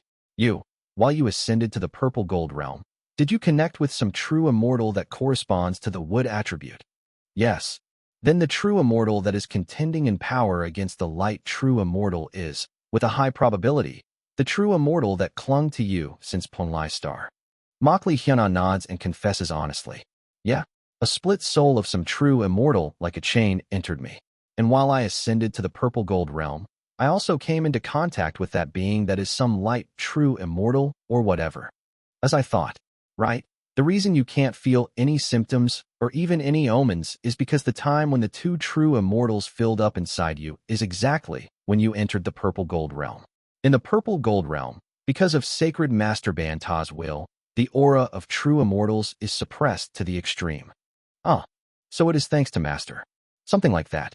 Since they are split souls, not even main bodies, they are suppressed even more strongly under the will of the sacred Master, which is why you couldn't even notice. Ongeum slowly draws in smoke from her long pipe and continues speaking. Anyway, for that reason, I still can't find my older brother's traces inside you. What are you trying to say? From now on, I need to stick to you and periodically examine your body until I uncover the identities of the for earthlings living in this world. To the very end. Knowing whether my older brother is alive or dead is important. Your older brother, was he such a precious person to you? No, not really. If my older brother dies, I can go back to Earth and inherit all the inheritance. Originally, I couldn't even get allowance, let alone an inheritance distribution, from Dad. Is she crazy? Don't look at me like that. My dad listened to my mom and bought more than 500 Bitcoin in its early days. Your mother is impressive. She is. She's a remarkably accurate shaman. Though at some point she suddenly lost her divine ability and only mental illness remained, so she lived locked up in a psychiatric ward. On GM lets out a long sigh together with smoke and continues. Recently, before I fell here, her mind came back more or less. But honestly, she still didn't get discharged from the psychiatric ward. Well, every time I go to visit, she kept telling me things like, a great fate is waiting. Or, Lord Star who drove out Lord Heavens will call you. Or, the leader of the group you belong to is a great being, serve them well. She only kept saying weird things. She is better than before, but her mind still wavers. In the first place, at that point, the only group I belonged to was the Game Guild, so it's a funny thing to say. Anyway, Dad divorced a long time ago, and my older brother is a wreck who had no interest in anything except games and cooking curry. So I have to inherit Dad's inheritance so I can take care of Mom. That's why I said that. Don't misunderstand it in a weird way. I see. Sorry, I misunderstood for a moment. Makli Hyuna clears his throat at his misunderstanding and apologizes to her. Whatever. Anyway, for one reason or another, I'm going to investigate for sure whether my older brother is alive or dead through your body. So from now on, I'm going to follow you around. Wait, in the first place, you're someone who tried to kidnap me. Do you think my master will tolerate someone like you? You're right. What do? On GM, who thinks for a moment at Makli Hyuna's words, suddenly makes a shocking confession to Makli Hyuna. Then let's get married. If we're spouses, Sacred Master Ban Ta won't care about the previous kidnapping attempt. What kind of crazy talk is that? Crazy talk. Sacred Master Ban Ta is famous for sincerely blessing them when his subordinates or people under him get married. No matter what the past is like, no matter what the affiliated group is like, he blesses them. That's not what I mean. Can you marry that easily? Marriage is a matter where you have to build trust between each other much more carefully and prudently, and think again. What a pain. On GM clicks her tongue like it's annoying. Then not marriage. How about just an engagement? An engagement is a stage people do well even without love, because of family circumstances or each person's circumstances. And breaking it off is easy too. Engagement. Makli Hyuna ends up thinking a little at those words. He also knows engagements well. His older sister Lee Seoa also had an engagement going back and forth with a man from a mid-sized company called SJD Company. And until just before he fell into this world, she said she started playing games because she worried a lot about that. Certainly, since there are a lot of engagements in the family, if it's just an engagement, it's a bit lighter than marriage. But Makli Hyuna glares at On GM and speaks. Why should I get engaged to you? You call it an engagement, but you're purely asking me to defend you. And that's after you suddenly kidnapped me, broke in, and did all sorts of things under the pretext of examining me. On GM blinks her eyes at Makli Hyuna's eyes. It is a look as if she didn't expect to hear such words from Makli Hyuna. So Makli Hyuna feels even more like he's about to burst inside. First, I apologize for examining your body as I please. But please understand that is, in its own way, a desperate attempt to find my older brother. Fine, since it is an act to find family, I'll grant you that. But how do you explain kidnapping me? It wasn't a kidnapping, it was a rescue. Rescue? In the first place, aren't we on the same side? At her words, Makli Hyuna feels genuinely dumbfounded. We're on the same side? How did that even happen? No. You must have heard it from the true immortal while you ascended. Light is the correct side. Weren't you also thinking of affiliating yourself with the Immeasurable Life Buddha religious order? The Immeasurable Life Buddha religious order is the religious order ruled by true immortals of light. So in order to respond to the evil god that the true immortals of light are wary of, I think you would naturally come into the Immeasurable Life Buddha religious order. Makli Hyuna lets out a silent sigh at On GM's words. What she says is right. Certainly, I don't know what kind of being the one chi of the primordial chaos is, and if the Immeasurable Life Buddha religious order is the power of the true immortals of light, it is right to stay close to that side. When On GM sees Makli Hyuna's troubled expression, she speaks as if she remembers something. All right. Come to think of it, your older sister Lee Seoa is in the one chi of the primordial chaos religious order. Shouldn't you save her? The one chi of the primordial chaos religious order is a subordinate force of a being presumed to be an evil god. At those words, Makli Hyuna urgently speaks to On GM. About the one she of the primordial chaos religious order, do you know something? And how is my older sister? Does she seem brainwashed? Is she doing well? I can tell you.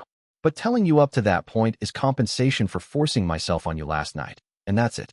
If I help you save your older sister who is sunk into the one she of the primordial chaos religious order and bring her out to the immeasurable life Buddha religious order, then I need a price too. At on Jiam's words, Makli Hyuna bites down on his lip. You can help me bring my older sister back? Of course. Soon, with the sponsorship of the true immortals the immeasurable life Buddha religious order serves, I am confident I can enter the star-shattering stage within 10,000 years at the latest. If that happens, I can sufficiently subdue your older sister, who is only at the grand perfection 4-axis stage, and attempt to undo the brainwashing of the one she of the primordial chaos religious order. And I can take her in under the immeasurable life Buddha religious order. Do we really have to take her in under the immeasurable life Buddha religious order? Can't we make her become master's disciple like me? Onjiam makes a blank expression for a moment, then awkwardly smiles. Well, if your older sister wants that, then do that. Anyway, you agree that at the very least, we have to pull her out of the one she of the primordial chaos religious order, right? I agree. Help me. The one she of the primordial chaos religious order is too suspicious. I can't tell what evil goddess is behind it. I asked Master a few times, but he didn't answer, saying my realm is still low. Good. Then I'll tell you Li Xiao's whereabouts and recent situation, and I'll help you save her from the one she of the primordial chaos religious order. In return, you acknowledge me as your fiancé, and from now on, let me examine your body and help reveal whether the fourth earthling inside you is alive or dead. Onjiam, for the sake of her older brother's life and death. Makli Hyuna, for the sake of his older sister's safety. Like so, the two of them enter a contractual engagement inside Banta Castle. 3 days later, Banta Castle. So, as for you two getting engaged, I can accept that. If you like each other, I can't stop you. I also won't mention your background and your past. Banta, with veins standing out on his forehead, glares at his disciple and his disciple's fiancé, Onjiam, who have come before him to inform him of their engagement right after he just put down a rebellion. But now I need to spend time with my disciple, and you tell me to watch over my disciple's cultivation every other day. All sorts of incidents keep breaking out all over the purple gold realm, so I barely have time to watch my disciple's cultivation as it is, and I had to make do whenever I found a gap, and you're telling me to split in half even the little time I have left for my disciple. Banta, with his eyes half gone wild, snaps and yells at Onjiam. Don't be ridiculous. I can't accept it. What if that makes my disciple's advancement take longer? So, loot. Lie. Not. I cannot let you take away my time with my disciple. Under Banta's momentum as he shouts with eyes rolling and the whites showing, Makli Hyuna shrinks back tightly, and Onjiam, sweating cold, speaks. But regardless of if you are the sacred master, you cannot block time between fiancés. No matter how important cultivation is, there also has to be time between each other. To put it bluntly, what if you come while Hyuna and I are spending the night together? What's wrong with that? Whether my disciple takes a shits, eats, or has sex, a master's duty is to advance his disciple as soon as possible. What is there to be ashamed of? Banta trembles his hands and flies into a rage. If my disciple misses the auspicious timing and fails to advance, are you going to take responsibility? Are you going to take responsibility? I'm asking you. Do you know how many parasite trash have piled up in Banta Castle, rolling around, because they gave up on advancing and used the excuse that they missed their auspicious timing? It seems his anger has clear examples behind it. Onjiam makes a slightly dumbfounded look, but soon changes her expression and retorts. Well, I understand your will to make Hyuna cultivate even in the middle of having relations. But if it's only Hyuna, it wouldn't matter. But are you saying you will look at my body too? This wouldn't become a problem only between Hyuna and you, Sacred Master. This will become a problem of me, Hyuna, and the Sacred Master, 3 of us. Please respect us. Yuk. At the fact that he can't watch over his disciple's cultivation as soon as possible, Banta's eyes flip completely, and he starts foaming at the mouth. Endure it, endure. I can't truly get angry at an integration stage child. But what if Hyuna misses his auspicious timing and, like those parasite bastards, misses the timing to advance? and then only stays in place at one realm until he dies. What if that good disciple who is kind and reveres his master becomes a parasite who only rolls around Banta Castle like the parasite bastards of Banta Castle? Through the examples up until now, Banta trembles all over as he sinks into worry, anxiety, and fear. If you have nothing more to say, we will be going now. Thank you for blessing our engagement. Going forward, I will understand that Hyuna and I will spend the night together and will only send him to you on alternating days. Then, Gal, with his eyes flipped over, Banta cuts off on GM, and as he completely explodes, he changes the form of his transformation form. Fine. If shame is the problem, then I will change. How is it like this? If it's like this, no matter what kind of relationship you two have, you won't be ashamed even if I am beside you, right? You two play happily as you like and have your relationship. I, in my own way, will keep making my disciple cultivate whenever there's a gap. Makli Hyuna and GM stare at Banta with blank eyes. Banta has already changed his transformation form into the appearance of a beautiful woman wearing purple clothes. Chapter 835, Side Story, Being Banta's Disciple 4. After Banta's appearance changed, Makli Hyuna truly lived in enormous chaos. Ever since feminizing, Banta followed all of Makli Hyuna's schedules every single day. Whether he ate, took care of business, or even slept together with GM, he came under the blanket with him and made him review what he taught that day. His understanding of cultivation has been rising quickly, but Makli Hyuna feels like he is going crazy. But there is someone who seems even more likely to go crazy than Makli Hyuna. Is he not crazy? No. Why on earth is he going this far? It is GM. She looks like she is about to lose her mind from Banta's groundbreaking lunacy. Even when we eat, when we take care of business, when we wash, even when we sleep, he follows us into the blanket and keeps whispering. Is that a sacred master? It's an evil spirit. Don't scold a master too much. While Banta suppresses another rebellion, Makli Hyuna stops GM, who is pouring out harsh trash talk at him. GM speaks with a face that says she is furious. What kind of nonsense is that? No matter how much he's your master or your parent, does it seem normal to you to follow you into the blanket and whisper in your ear, saying he's making you review what you learned today? Still, master is master. You keep saying nonsense. Hey, wait a second. GM suddenly stares hard into Makli Hyuna's eyes and turns serious. Hey, don't tell me. No, right? Please. Tell me it's not true. GM lets out a sigh and looks up at the sky, and Makli Hyuna can't help but blush. Makli Hyuna has fallen in love with 3 people in his life. His first love was Makli Hyuna's older sister, Lee Seoa. Until Lee Seoa, in 3rd grade of elementary school, went to a Kendo academy and said she is going to practice what she learned, then beat him with an umbrella like she is beating a dog on the hottest day. Makli Hyuna truly loved Lee Seoa. His second love was Ji Hwa, the guild master of the loot-farming Heavenly Lord Guild that he joined while playing games. He fell in love at first sight when he saw the photo posted on her SNS. Until Ji Hwa hit him with a truck, he truly loved her. And his third love? He only managed to discover it after coming to the purple gold realm. Makli Hyuna, with his face reddened, clears his throat and shakes his head. What are you talking about? There's no way I like Master. Chivalry is dead. He discovered Banta's new appearance and fell in love. Seeing Makli Hyuna's face and eyes like that, GM looks at him with eyes mixed full of emotions like he's pathetic, pitiable, disgusting, miserable, and pitiful. What is it that you like so much? Is it the face? Well, the figure is good too, sure. I'm telling you it's not. What are you talking about? You liked the guild master too, didn't you? No, not at all. If the face is pretty, you fall right away. No, more than that. The guild master and the sacred master have some kind of a similar feel. Is it just your type? Do you like strong women? I'm telling you it's not.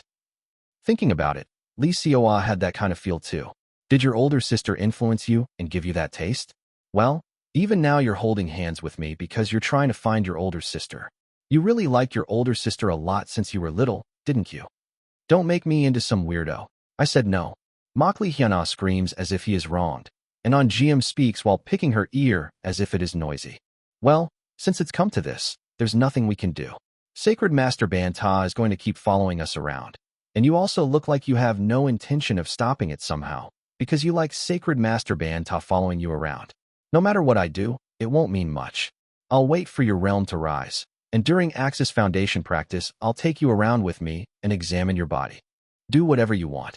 Makli Hyuna turns his head away from Onjeom for no reason, with the feeling that she has found out his secret. But Onjeom grabs his chin, turns it back, and smiles. It's not something that works just because I do whatever I want. It's only possible when you quickly cross the heavenly being stage and rise to the realm that corresponds to the four-axis stage. Why are you grabbing my chin? No, more than that. I also want to reach the level of the four-axis stage as soon as possible.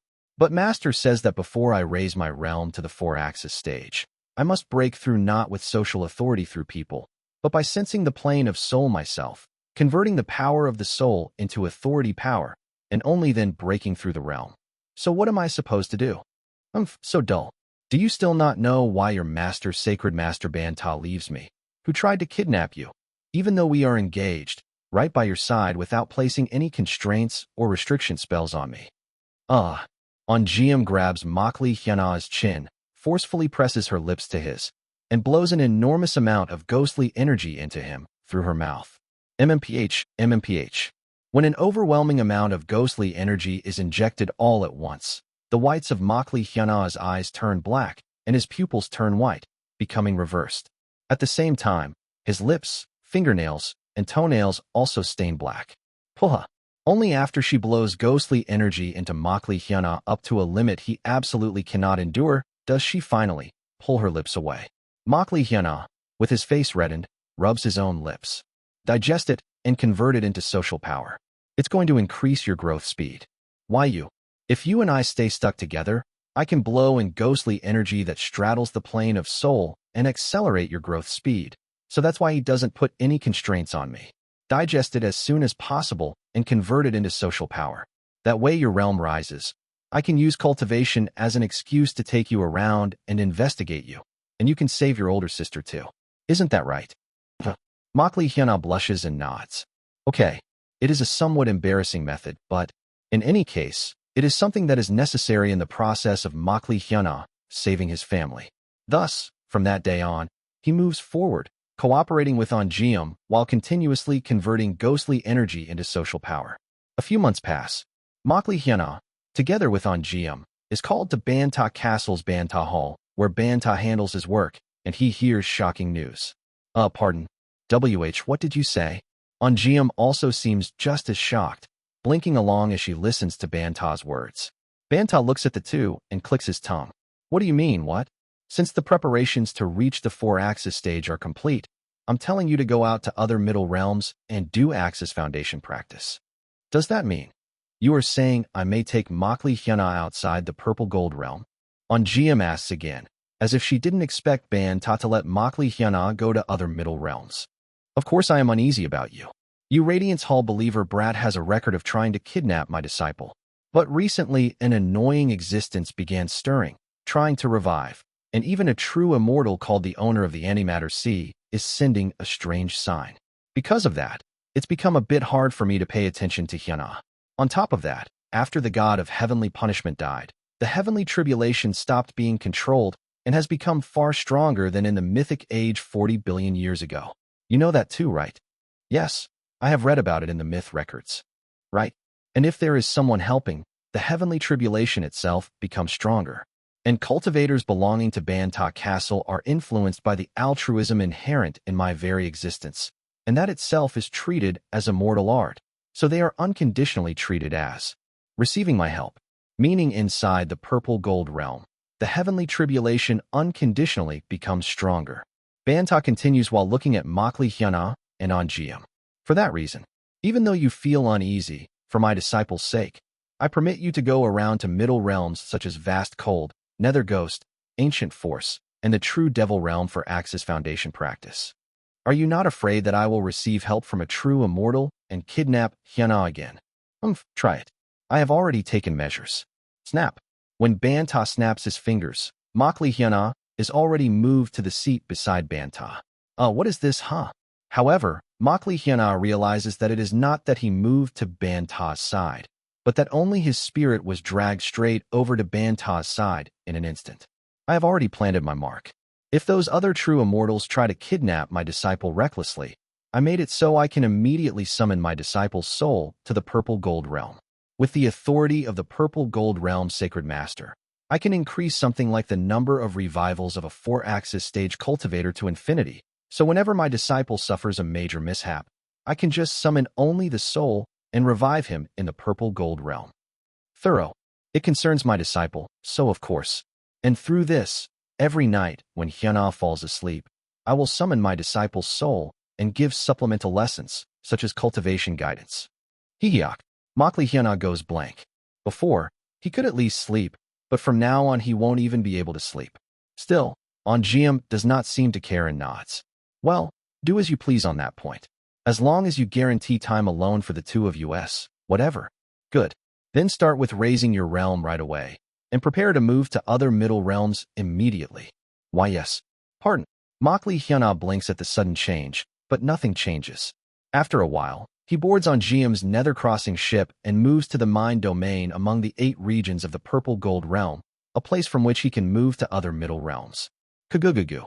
On the nether-crossing ship, besides on Jiam and Makli Hyuna, a few more people also board. They are the Chi building stage attendants Bantar attached to Makli Hyuna and Makli Chionese, who has recently completed Heaven and Earth Unity and advanced to the integration stage. You don't have to follow along. I am also going as Hyuna's guardian and your monitor. Inside my body, a single strand of the Sacred Master's split soul resides, in a distant dimension where the Purple Gold Realm's principle does not reach. If you try to kidnap Hyuna to another heavenly domain, the Sacred Master will immediately descend into me and punish you. That's scary. Sorry, but that is not going to happen, so please don't just interfere with my time with Hyuna. As long as you don't do anything suspicious. Makli Chionese, who follows along as Makli Hyuna's guardian and on Jiam's monitor, sits on the nether crossing ship and prepares to help Makli Hyuna with his heavenly tribulation that is about to arrive. Wawoom. In one part of the Mind Domain, where sacred flower pollen blooms in full and makes it look like a peach garden paradise, a dimensional gate to another middle realm opens. On Jiam pilots the nether crossing ship and flies into the dimensional gate with the others, then speaks to Makli Hyuna. Start the 4-axis stage advancement the moment we leave the Purple Gold Realm. If you advance after arriving in another middle realm for no reason, the heavenly tribulation could get weirdly tangled because of other energies. I know too, so don't worry. Makli Hyuna sits in a lotus position and prepares to advance, and On Jiam watches him for a moment, then quickly controls the nether crossing ship and goes out beyond the Purple Gold Realm's boundary.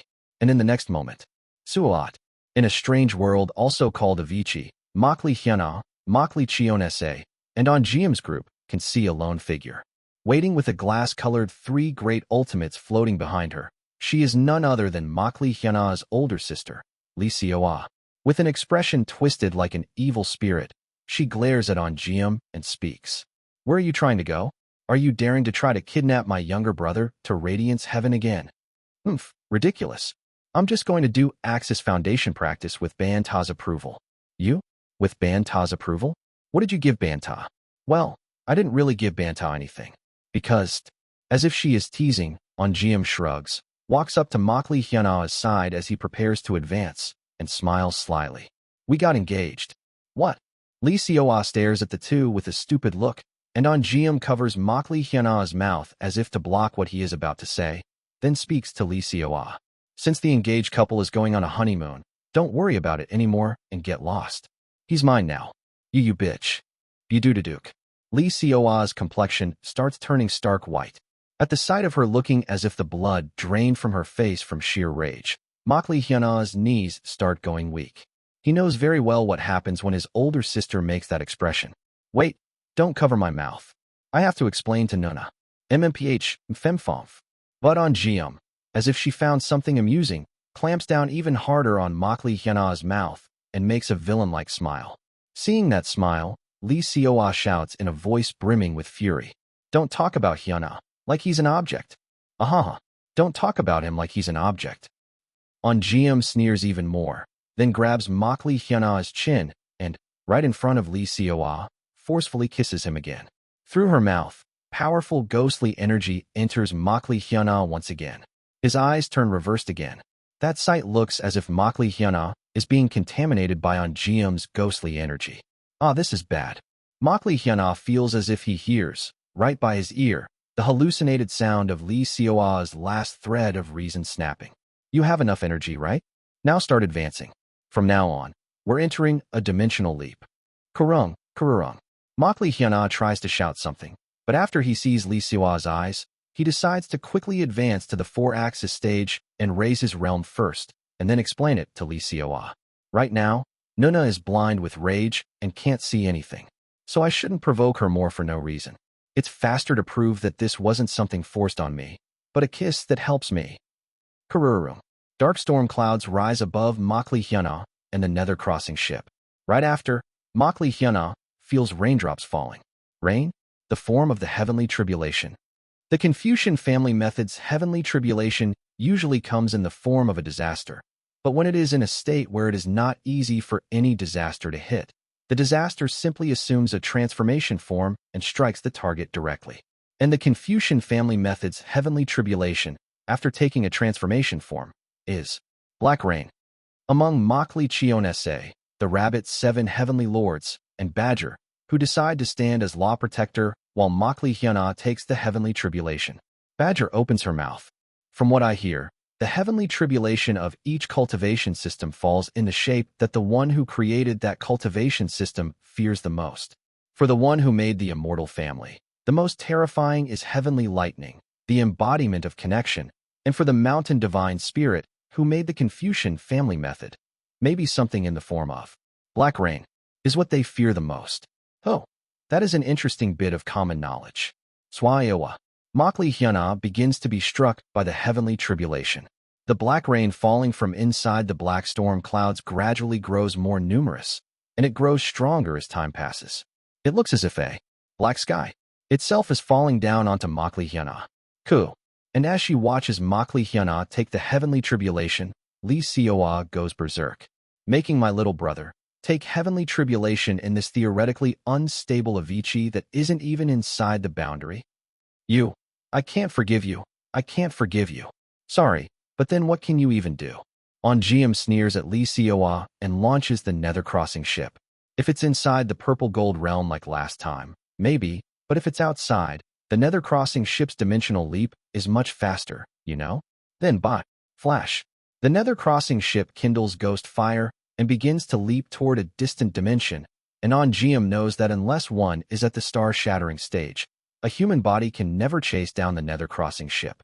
Even if someone is a 3 great ultimates cultivator, there is still a limit. It is just when she thinks that. Quagwagwang. During the dimensional leap, she is horrified as she sees Lee Seoa catch up to the Nether crossing ship. What they? How did you follow? And soon she realizes. Damn, did I tease her too much? Clang, clang. Lee Seoa's shadow has turned into dozens of chains. Come, oh owner of obsidian chains. Borrow my body and kadoodaduk. Something begins to cover Lee Seoa's body. Slaughter the slave of light and save my younger brother. From beyond a far-off dimension, the true immortal called the owner of obsidian chains begins to cover Lee Seoa's body. Damn it, damn it. Onjium breaks into a cold sweat and accelerates the Nether crossing ship's leap even more. But Lee Seoa, who borrows a true immortal's power and clings to the Nether crossing ship, does not come off easily. And soon, covered in dozens of chains, she lets out a monstrous scream with the 3 great ultimates floating behind her back. You called well. This Star Lord will purify the slaves of light. A bizarre voice begins to echo between the obsidian chains, and just when Onjium is seized by fear, clang, the shoulder of the being called the owner of obsidian chains is grabbed by someone. What? Up to here, it is still right in front of the purple gold realm, you know? Perhaps because a male form is more suitable for battle, Banta, who changed his appearance back into a male transformation form, has already chased after them and is pulling at the true immortal that descended upon Lee Seoa. Do not bully my disciple. It would be good if you got lost, right now. A mere split soul can't deal with me. Hualong. Banta finishes speaking, then pulls the owner of obsidian chains in and separates them from Onjium's Nether crossing ship. With relief mixed into her gaze, Onjium does not even look back and quickly launches the Nether crossing ship toward the next middle realm. Ahaha. Left behind in one part of Avicii with Banta, the owner of obsidian chains laughs heartedly. Rather, how do you intend to do anything to me in Avicii, which is not even the purple gold realm? Banta. If it is you at your peak, then perhaps. But, with your lifespan nearly spent, and you forcing yourself awake during your dormancy period, you cannot defeat this Star Lord. King, the owner of Obsidian Chains. Behind their back, the glass-colored three great ultimates that Li Xiaoa created begins to shine brilliantly and illuminate Banta. That three great ultimates grows larger than what Li Xiaoa called forth, and soon it rotates as if it is large enough to swallow heaven and earth. Moreover, this descent body practices the three great ultimates and inherited the will of the Lord. As I am now, limited to a short battle, I can bring out power at the level of an upper immortal. All of Avicii shakes, and the world seems to hum. Immediately after, with a single palm thrown by the owner of Obsidian Chains, Banta is flung straight beyond the distant Avicii. Quagwagwang, pitiable being, you should set down your greed and make good use of the opportunities the Lord granted you.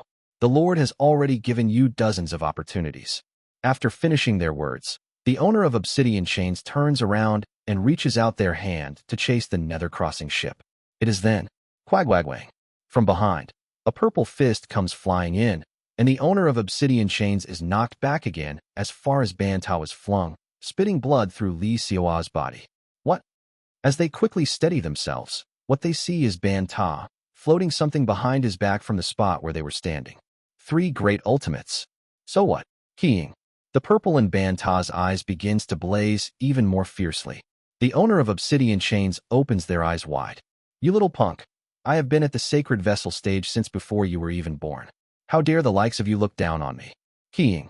Behind Banta's back, a gigantic purple three great ultimates is spinning. Banta's inherent authority. Purple three great ultimates. Today, I will teach you manners. Seeing his disciple off on the road to finishing a cultivation that is both long and short, Banta charges at the true immortal for his disciple. Chapter 836, Side Story, Mythical Relic, 1. Sun and Moon Heavenly Domain. This heavenly domain, known as a distant primordial heavenly domain, is also called the battlefield of governing immortals of the Mythic Age. But compared to its fame, not many true immortals live in this heavenly domain.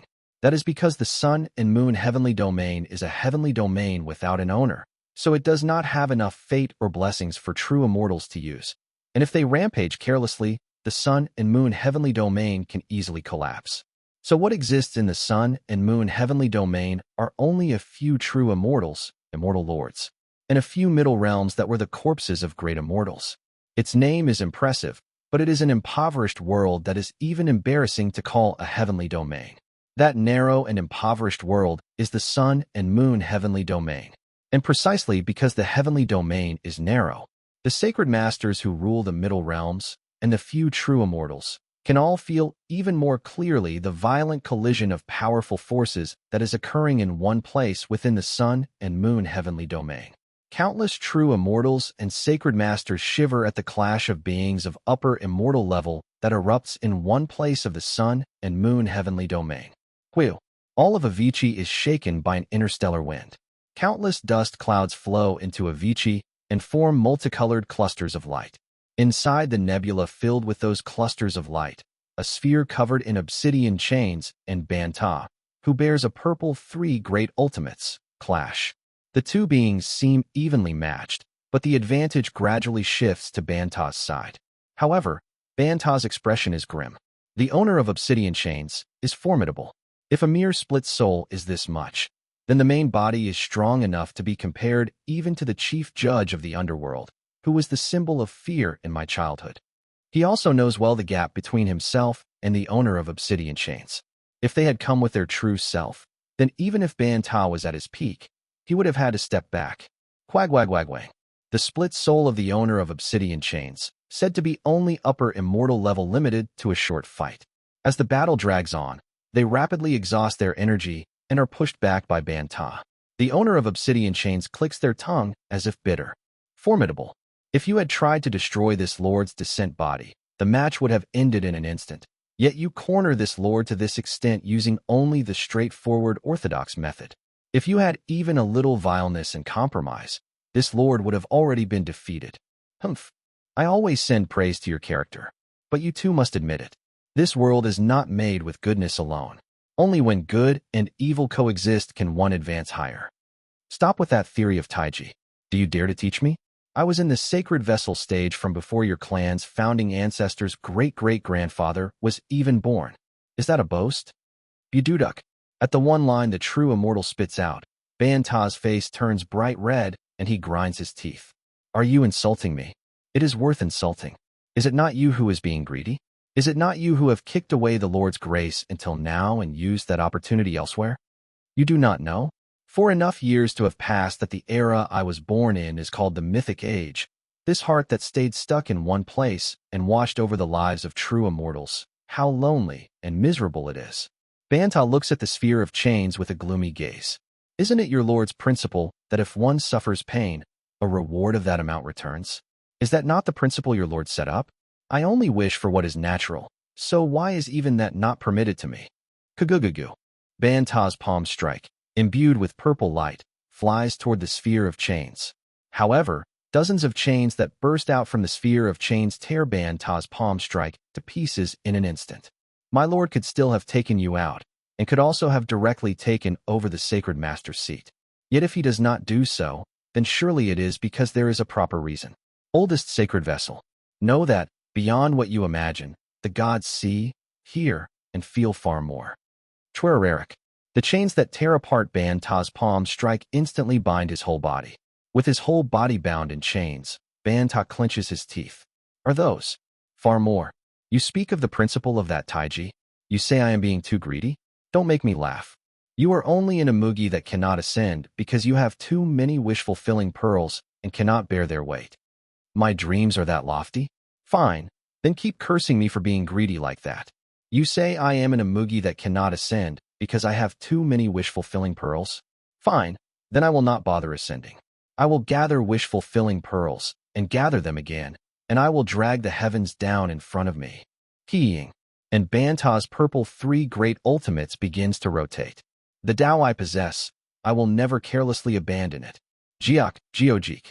The owner of chains flinches in surprise and looks at Banta.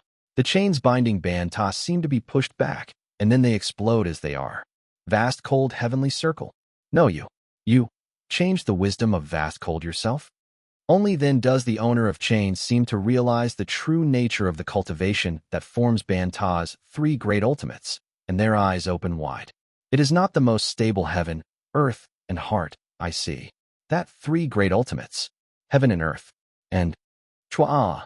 Banta takes a stance, and from Banta's three great ultimates, countless palms burst forth.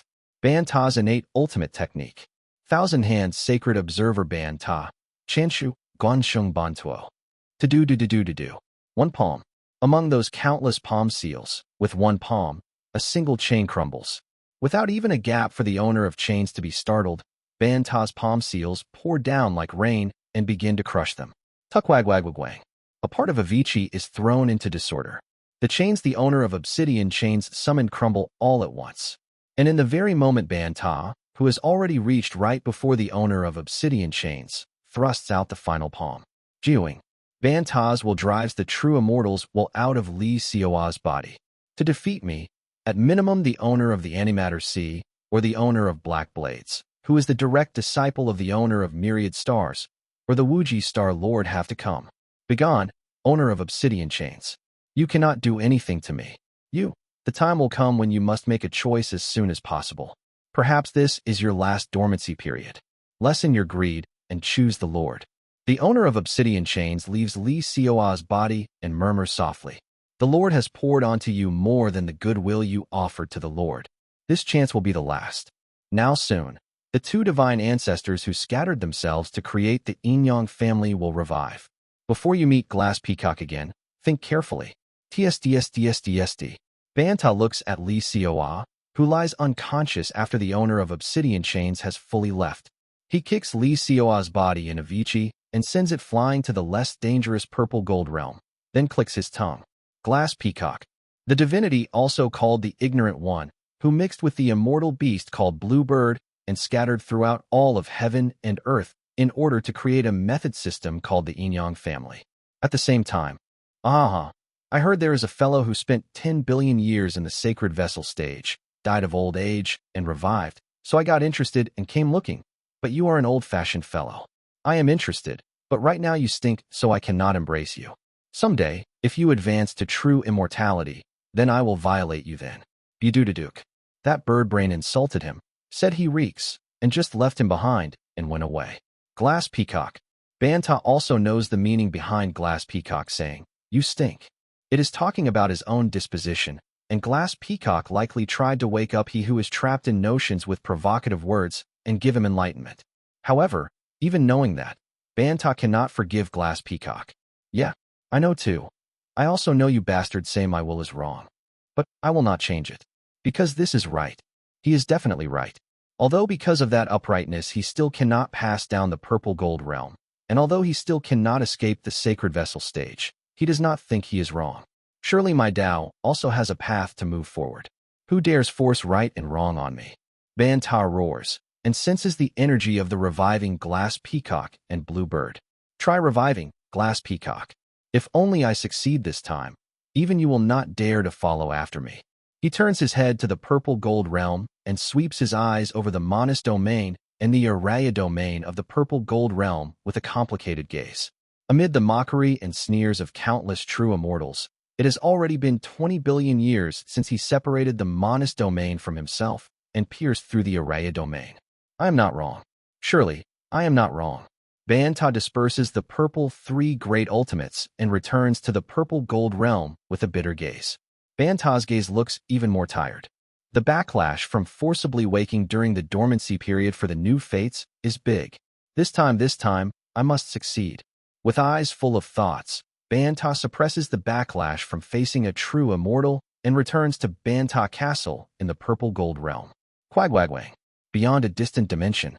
There, the Nether Crossing ship controlled by Ongeum violently pounds a dimension's dimensional veil. And at the same time, Makli Hyana's heavenly tribulation also enters its final stage. Karurum. The clouds that have been pouring black rain now gradually fall down toward Makli Hyana.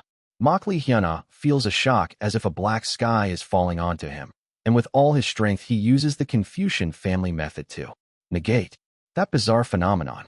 Whenever Makli Hyana's negation divine power unfolds, the black raindrops and the sky grow gradually faint and vanish. And at last, the entire black sky that pours black rain onto him falls down onto Makli Hyana as if it is being compressed. Quagwagwang. Makli Hyana negates that strange power and chaotic spirit with all his strength, and in the end, he survives through the entire heavenly tribulation. Heek, heek. At the same time, Ongeum's Nether Crossing ship tears open the dimensional veil of another middle realm and enters that other middle realm. Shiu. Through the social authority he has accumulated until now, Makli Hyana grows to the level of 4-axis stage and lets out a breath. Wu Wong. Makli Hyana raises his hand and looks at it. This is Suat. The lower realm, lower boundary, to the middle realm, middle boundary, is also called a dimensional interface, but it can also refer to the boundary of realms. And the realm that truly crosses from the heavenly being stage of the lower boundary into the middle realm is precisely the 4-axis stage realm. Starting from the 4-axis stage, the Heaven tribe begins to transform into all kinds of bizarre appearances according to the methods they have learned, and begins to change to the level of minor divinity. The Earth tribe, that is, the demon race, fuse themselves ever more firmly with their Dharma form and evolve further toward the appearance they consider ideal. Such an essential change of the Heaven and Earth tribes is also called immortalization or ascending metamorphosis. So the 100 schools and the like, which still do not have realm names such as 4-axis, integration, star-shattering, sacred vessel, and entering nirvana of the immortal family method, also sometimes collectively call their realms from this stage the ascending metamorphosis stage. The 4-axis stage is ascending metamorphosis, first tribulation. The integration stage is ascending metamorphosis, second tribulation. Star-shattering stage is ascending metamorphosis, third tribulation. The sacred vessel stage is called ascending metamorphosis, fourth tribulation, and so on. When the 100 schools who pass through the 4 tribulations of ascending metamorphosis reach the realm that corresponds to entering nirvana stage, it is called the ascending immortal stage, or the ascending heaven stage. At last, ascending metamorphosis, first tribulation. a realm that divides the lower boundary and the middle boundary, and a stage where existence itself changes essentially. And Makli Hyana's Confucian family method also changes him in essence. Suat. Makli Hyana sees that when he relaxes his strength a little, his hand instantly slips into the nether crossing ship in the form of a painting. It feels like an object stored in the storage scroll in the form of a picture, but it is essentially different. A storage scroll works by creating a storage space inside the storage hanging scroll and unifying it with an illusion barrier, so that whatever enters inside rises up like a painting. On the other hand, Makli Hyana's body truly becomes a surface that belongs to the second dimension. Fascinating. That is not all. When Makli Hyana concentrates, the physical body that goes into picture form scatters not only as a picture, but into things like letters or symbols. Suat. With a strange feeling, Makli Hyana turns the body scattered into letters and symbols back into a picture, and he peels off his arm, which has become a picture and is stuck onto the nether crossing ship. Makli Hyana's arm returns to its original state again. The Confucian family method's ascension method is to treat even oneself as among the strange powers and chaotic spirits to the very end, and expel it from their world. Yeah, I became the strange powers and chaotic spirits of a cultivation system that negates strange powers and chaotic spirits. Makli Hyana's cultivation treats Makli Hyana's existence itself as strange powers and chaotic spirits, and constantly tries to seal and expel that very existence. In that process, Makli Hyana can seal himself in forms such as a doll, a picture, or a cannon. It becomes easy to dismantle his own existence itself and substitute it with another form. That is the ascending metamorphosis of the Confucian family method. Makli Hyana feels as if he understands what meaning the Confucian family method, which has the mountain divine spirit as its foundation, contains. A power that conveys will not as violence, conflict, and force, but as canon. Is this the Confucian family method? Makli Hyana examines his newly gained divine power and sinks into thought. The Confucian family methods, sealing, and oppression ability has developed to the point that he can even seal and suppress himself into a lower dimension and change his form. Of course, he can seal himself, but the subject that seals is also himself, so he can release the sealing and oppression as much as he wants and return to his original form. The Confucian family method gets more interesting the deeper I dig into it. Suat. Makli Hyana changes into the form of letters for a moment and tries moving. Instantly changed into the form of letters, he quickly comes to stand beside Onjiam. Onjiam glances at Makli Hyana and speaks. You entered ascending metamorphosis, first tribulation, without trouble. Congratulations. This much is nothing. So where exactly is this? I didn't hear about the destination in detail. This place is the vast cold realm. It is where you begin Axis Foundation practice, and it is a world where the influence of the immeasurable life Buddha religious order and the one chi of the primordial chaos religious order is evenly distributed, like the purple gold realm. By the way, this place feels like something is different. Makli Hyana feels a strange sense of incongruity in the vast cold realm, and Onjiam strokes Makli Hyana's head. Good boy. Very sharp, aren't you? It is different. They say the vast cold realm, after the war of the gods in the mythic age, is not inside an ordinary world, but is floating around in a strange space called the outer sea. Still, because many gods, including the god of time, connected the attraction force of the vast cold realm to this world, it isn't that hard for any being to ascend to the vast cold realm or be transported here. The flow of time also isn't very different from other places. Eek! Don't treat me like a puppy. Right. Good, go wood. Makli Hyana slaps Onjiam's hand away, but as if that resistance is amusing, Onjiam instead hugs Makli Hyana and starts rubbing his head over and over. Quack. Stop it. When Makli Hyana throws a tantrum, Onjiam stops stroking for a moment and looks toward Makli Chionese. However, Makli Chionese only approaches Onjiam with an expression that looks rather amused and only says, Can I try to? Do as you please. Thanks. Come here, Hyana. Good boy. Good. Makli Chionese slips Makli Hyana out of Onjiam's arms and torments him by stroking him the same way. Onjiam watches the two of them for a moment, then looks around. Anyway, we came to the human race territory, and among it, the territory ruled by the immeasurable life Buddha religious order. But why is it so desolate? The place she took as her coordinates is the Sky Island archipelago of the vast cold realm human race territory. It is the place where the temple of the immeasurable life Buddha is located. Yet strangely, in the spot where the temple of the immeasurable life Buddha should be, nothing but an endless wasteland is visible, as if a swarm of locusts swept through. It is just when Onjium is sweeping her eyes around with a strange look. Clunk! From beneath the wasteland, someone pops out with an earth escape technique and shouts toward Onjium. Hey, what are you doing? Do you want to become a target? A flying magic artifact that big. Hurry and shrink it, put it away, and come in here. You could die. Sensing there is something in that urgent voice, Onjium quickly shrinks the nether-crossing ship and puts it into the storage scroll, then, along with the others, descends to the cultivator who is urgently calling her. What in the world is going on? I am a cultivator who just arrived from the purple gold realm. But isn't this originally the place where the temple of the immeasurable life Buddha is? The purple gold realm. Looks like you don't know the outside news because you were trapped inside that prison. First, follow me with the earth escape technique. It is safe only if we hide inside the array formation I hid underground. Just what? Yes. For now, let's go together. Onjium follows the man through the earth escape technique, and after passing through some barrier with him, she reaches a small, underground burrow-like place. Only after arriving at the burrow does the man finally relax his tension and let out a breath. Luckily, it seems those evil ghost-like bastards didn't notice. But because of the spiritual energy fluctuations your flying magic artifact gave off, before long, those locust-like bastards are going to fly around this entire Sky Island area like crazy. What in the world are they? Do not even mention it.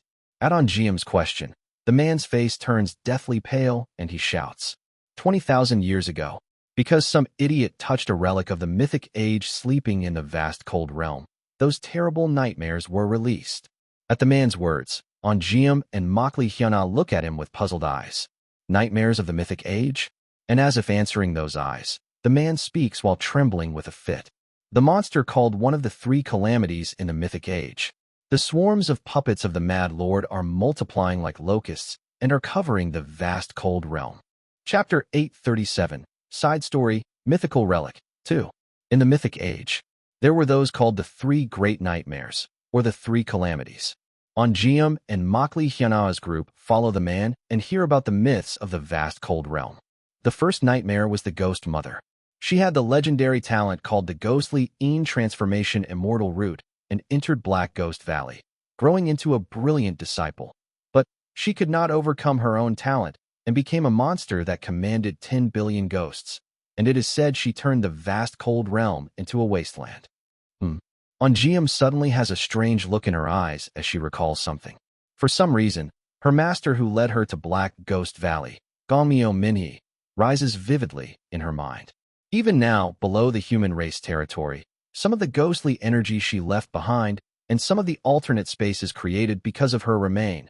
So when the vast cold realm was still fine, ghost cultivators who practiced the ghost path method, or cultivators of Black Ghost Valley, would sometimes go out to seek that ghostly energy. That's good news for me. Onjium nods and keeps that information in mind. The second nightmare of the mythic age was the Sword Devil. When the Ghost Mother ran rampant, that monster wreaked havoc in the human race territory, threatened and tortured the sacred master of the vast cold realm of that age. And they say they even contributed to the vast cold realm being eroded by the Blood-Een realm. Because their evil name is so widely known, some cultivators of the vast cold realm sometimes admire the power of the Sword Devil's devilish arts and use it as a symbol. Our clan also uses the form of the Sword Devil as a symbol. The man takes a spirit tablet out from his chest, and a crest that looks like his family emblem is carved into it. It is a terrifying ghost with at least more than 20 heads. Just looking at it makes one's knees go weak and sends chills down the spine, like a vicious demon. It really is a terrifying devil. Makli Hyuna trembles and cannot even look at the Sword Devil symbol, and even Onjium flinches and trembles at that vicious appearance. Only Makli Chionese merely tilts her head in puzzlement. That's scary. Well, there are people who aren't afraid, but this is only the Sword Devil's early form. It is said that later, the Sword Devil wrapped themselves in a terrifying death, and their heads soared up to 999. In legend, They ultimately reached the extreme of true immortality, and they say their heads grew to as many as 3,000. 3,000 heads. What kind of devil is the monster called Sword Devil? It isn't for nothing that they are passed down to this day as one of the vast cold realm's 3 great nightmares, and is called a myth, is it? Imagine that appearance. You have no choice but to call it a true devil from the true devil realm, from the Blood-eaten realm. By the way, what kind of world is the Blood-eaten realm? I heard that in the Mythic Age, they called the true devil realm the Blood-eaten realm. I don't really know well, either. Makli Hyuna, on Geum, and the others shudder all over at the image of the dreadful called the Sword Devil and shake their heads. To the end, Makli Chionese seems unable to understand why the Sword Devil is frightening. So what being is the one called Mad Lord? At Makli Chionese's words, the man shivers. Compared to the Ghost Mother and Sword Devil, they are a being whose fame is weaker.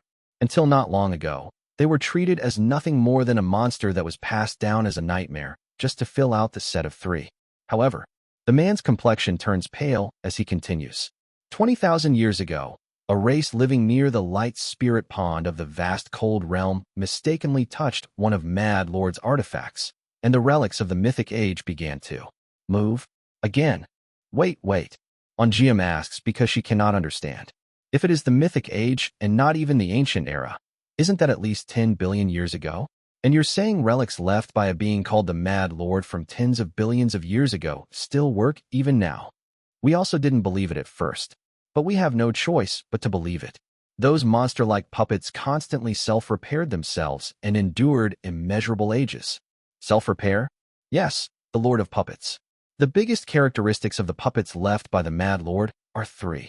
Self-repair, mass production, and technological evolution. Because of these terrifying traits, the awakened puppets fully restored themselves, built factories, plundered the vast cold realm's resources to proliferate, seized cultivators and turned them into living puppets, and made their own technology evolve on its own. Ongeum is left speechless at the unbelievable level of technology, and Makli Hyuna clicks his tongue, thinking of the concept of gray goo from Earth. This is the real Darwin's demon. It's scary but kind of cool. Anyway, these terrifying mechanical puppets sweep across the entire vast cold realm, and like a swarm of locusts they sweep away everything in the vast cold realm. Without resting, with no purpose at all, they evolve themselves, so the humans of today avoid that locust swarm, dig burrows underground, and live hidden. Ironically, what the Ghost Mother left behind, who is one of those same disasters and nightmares, ended up helping.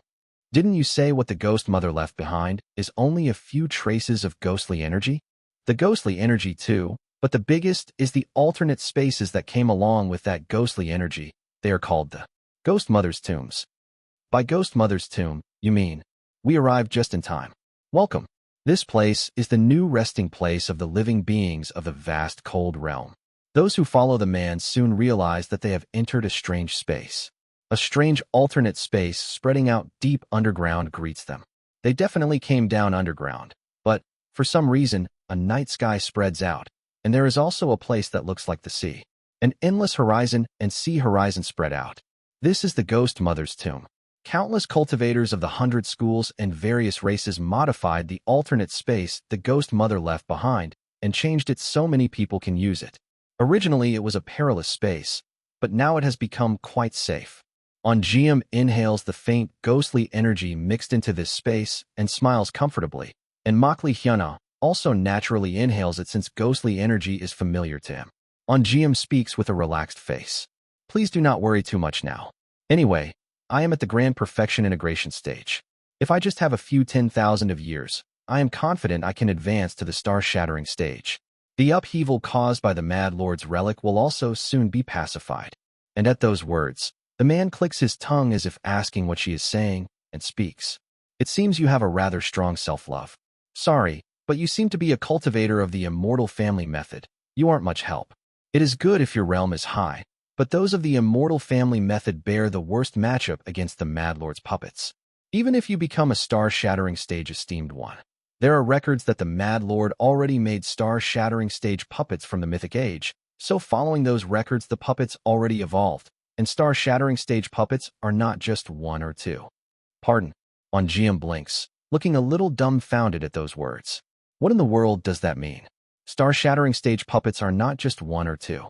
Rather, what we need right now is not a star-shattering stage immortal family method cultivator, but a heavenly being stage, 4-axis stage level non-immortal family method cultivator. The bizarre and mysterious powers they have are powers the puppets still have not fully analyzed. And there are many things that can't be dealt with by simple firepower or human wave tactics alone, so they are very efficient at dealing with the puppets. Me.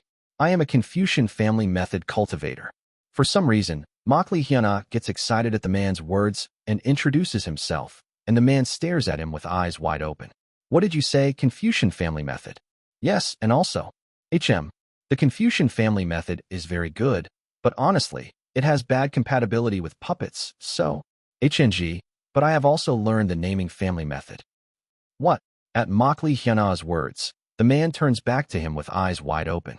What a delight. A naming family method cultivator. Follow me at once. Naming family method cultivators are rare, so they are greatly valued among the human race. Follow me. Since I have brought you this far, I will take you all the way to the Human Race Grand Alliance's main headquarters.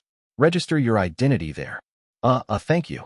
As soon as the man learns that Makli has learned the naming family method, his attitude completely changes, and he escorts them with great courtesy and brings them to the Human Race Grand Alliance. Who thought she will be treated well as a grand perfection integration stage cultivator, instead seems to feel unpleasant when Makli whose realm is lower than hers, receives better treatment, and she follows them with a sullen expression. Human Race Grand Alliance headquarters. When Makli arrives there and reveals that he is a naming family method and Confucian family method cultivator, he becomes so dumbfounded he can only stare as he sees those who welcome him fervently. The naming family method. And you are a Confucian family method cultivator as well. We will serve you at once. Another non-immortal family method cultivator to face the puppets has come. This is the human race's good fortune. Even the Human Race Grand Alliance Lord, a quasi-star-shattering stage cultivator, comes out and greets Makli So Makli has no choice but to become even more flustered. No, it's to this extent. What did I even do? Thank you for coming to the vast cold realm, cultivator Makli. I heard you have come for Axis Foundation practice. You seem to have reached the ascending metamorphosis stage. In the vast cold realm, we will provide every convenience for cultivator Makli. In return, if you would make a bit of contribution for the human race which is currently in crisis, we would be grateful. What contribution are you speaking of? Immortal family method cultivators have poor compatibility with the Mad Lord's puppets. They use that tactic of dragging in a heap of same realm puppets and using human wave tactics, and the puppets that crush you down with destructive power can absolutely not be handled. However, martial artists of heart, Dao blooming, or non-immortal family method cultivators, like cultivator Makli can deal with puppets far more efficiently. Yet, the martial artists of heart, Dao blooming, the ones collectively called the Heart Tribe, are all individualists and don't listen to what they're told.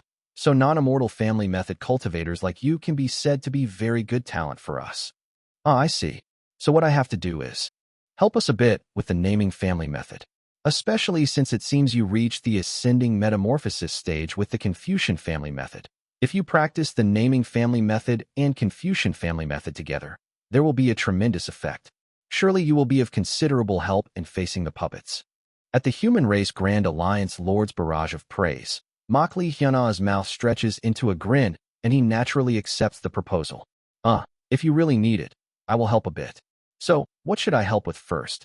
You're doing a fine thing. Snaps at Makli. Just because that person praised you a little, you go grinning along and now you're about to end up volunteering. But, they said that if I gather contribution points, they will support me with anything I can support. Think about it. If you need something, later at night, when Sacred Master Banta calls you while you sleep, you can just tell the Sacred Master, right? If it's Sacred Master Banta, your master, he'll do anything to send you cultivation resources or whatever you need.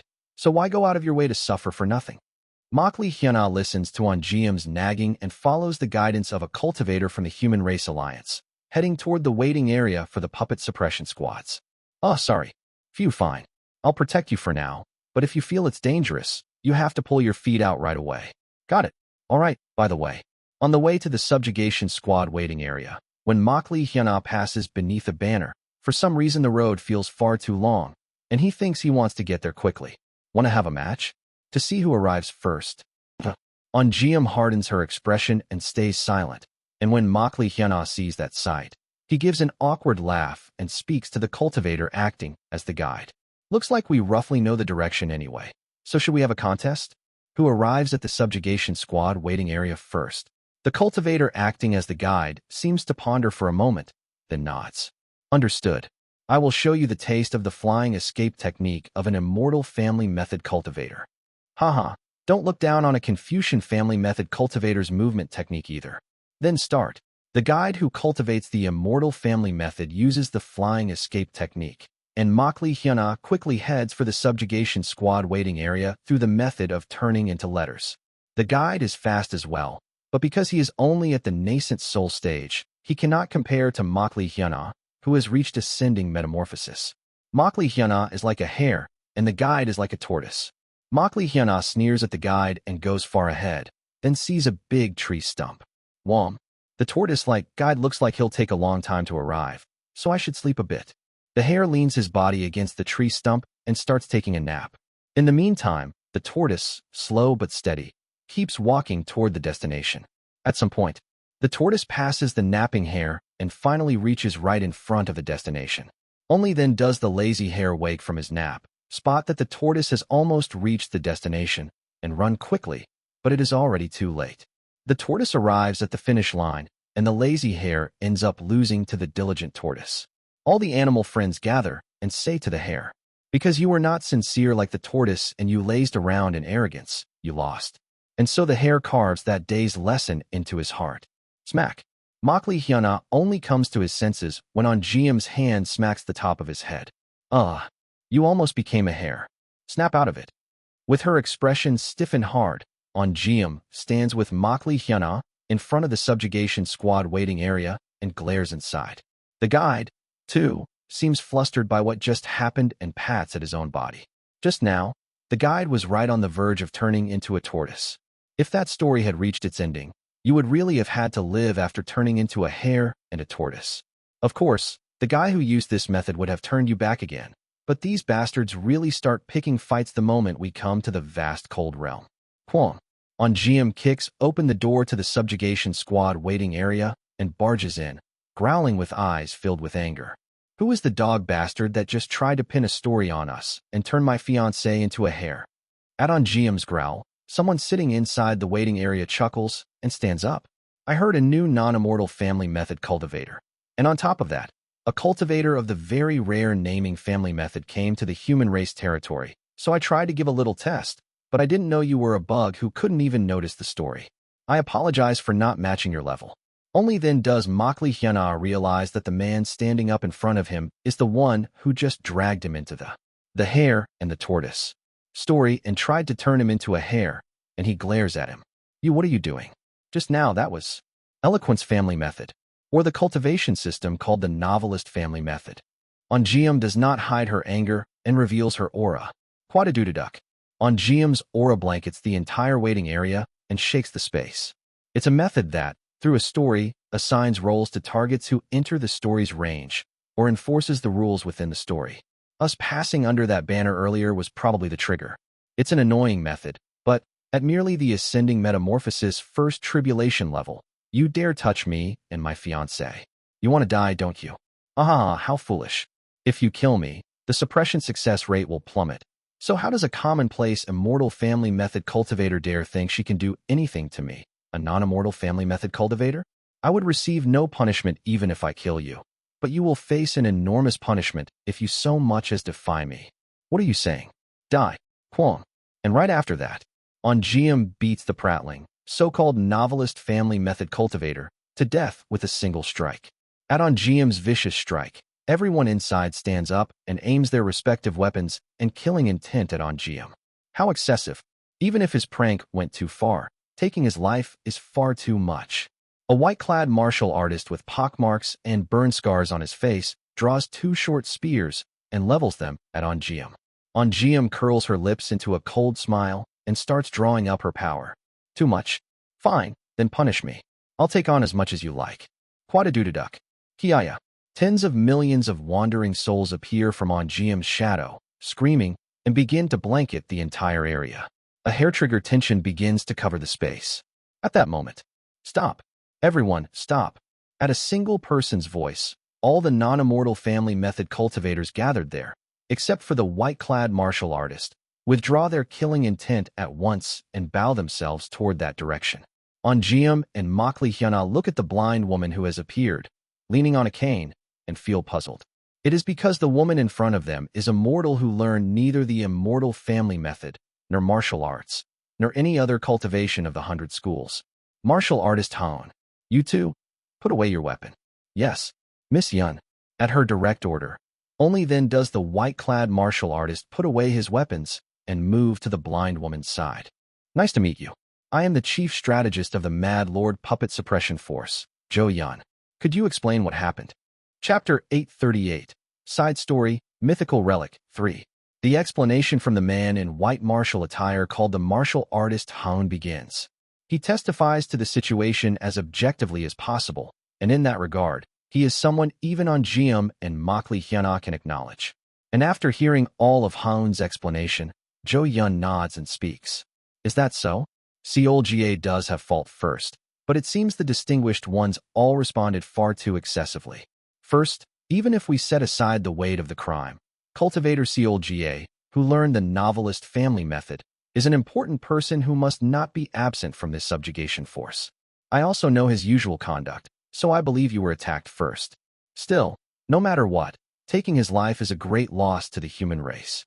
Can the three of you, who have come to help with the subjugation, make up for this? TL/N. The Hangul for Seolga can mean eloquence family. She asks while directing her question toward where Onjiam, Makli Hyuna, Makli Chionese, and Onjiam answers briskly at those words. First, I think there is a misunderstanding. Who harmed who? I harmed no one. It is not that I killed that fellow called Seolga, I only evolved him. Pardon. At those brazen words, everyone including Jo Yun is dumbfounded for a moment. Kia-ak. When Onjiam waves her hand through the air, a pale wandering soul is caught within her palm and seems to scream, and then in an instant it changes into the appearance of the man called Seolga, who has just died. Tieda, how is it? He's alive here, right? This devilish cultivator. How can she do something so cruel? It's Black Ghost Valley. I know that method. It is the one ghost true sea method, a method that regenerates the one you killed as a ghost soul and uses them. Unless an esteemed one-class ghost path cultivator performs it, you can never bring back the exact cultivation they had in life. Those in the hall are horrified at Onjiam's vicious ghost path divine power and denounce her, and she picks at her ear and refutes them. Mine is different. My talent is so extraordinary, you know? With my talent combined with the one ghost true sea, he can directly use his original cultivation for about a month. What? Without being of esteemed one level, how can you? No, even if that is true, in the end you turn Seolga into a 1-month disposable item. You witch. After a month, if he gets a suitable body, his cultivation won't drop either. Rather than a living body that dies easily, a dead body that doesn't die, well, even if puppets hit it is better, you know? Don't be ridiculous, you murderer. Surely Seolga's soul is shedding tears of blood. Ahaha, Seolga. Are you shedding tears of blood? No, Saintisnem. I am so happy to be able to become your wandering soul, Saintisnem. I love you, Saintisnem. I love you. Add on Jiam's question. The wandering soul of the man called Seolga kisses the top of her foot and bows to her in a deeply moved voice. Seeing that sight, all the cultivators in the hall look at her with uneasy eyes. She shrugs her shoulders and makes a gloomy smile. There is no loss of combat power, and rather, he's become stronger. Also, doesn't that fellow Seolga look very happy? If he even gets a suitable body, you can say his combat power has increased by several times. Where is there any reason at all for me to be punished? At her words, the cultivators of 100 schools in the hall all turn their eyes away from her with uneasy expressions or step back a little. As expected, the devilish path of the immortal family method are people you must not associate with. Only now do I remember who that witch is. The witch who is said to have betrayed the Black Ghost Valley branch in the Purple Gold Realm. There is a warrant out for her in the Black Ghost Valley branch in the vast Cold Realm too. Then if we capture her, Can't we receive the bounty from Black Ghost Valley? If that were possible, someone would have done it long ago. That which is treated as the saintess of the immeasurable life Buddha religious order. She is a woman connected to a true immortal. If you don't want to be chased by the immeasurable life Buddha fanatics, you must not touch her. Look there. Among the ones who believe in the immeasurable life Buddha, the look in the eyes of the ones who recognized her changed. Damn, we ran into bad luck.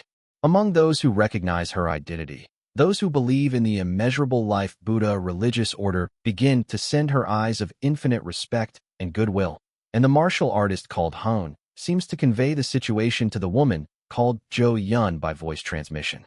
The woman who hears the situation nods and smiles. Is that so? So you are the saintess of the immeasurable life Buddha religious order. I failed to recognize you. Since you have that level of status, and you even strengthened Cultivator Seal's combat power, I will not argue any further. Should I understand it as merely forcibly recruiting Cultivator Seal into the immeasurable life Buddha religious order? That's right. Because this fellow deceived me and my fiancée, I only preached to him in a slightly forceful way. Good. Then there is no problem at all. So from now on, we will discuss in earnest this cold Marsh subjugation operation. In that way, Ongeum and Makli Hyana's group naturally joins the subjugation force.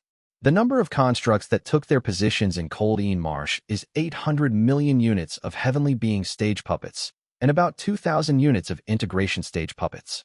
But because they are all mass-produced puppets, their structure is made the same according to the location and production time of the production factory. In other words, if they have the same structure, the strength of Cultivator GA Beep of the Legalist Family Method and Cultivator Seal GA of the Novelist Family Method will be of great help. TL/N. The Hangul for GA Beep can mean Family Method, or the reverse of Legalist Family, which is Beepga.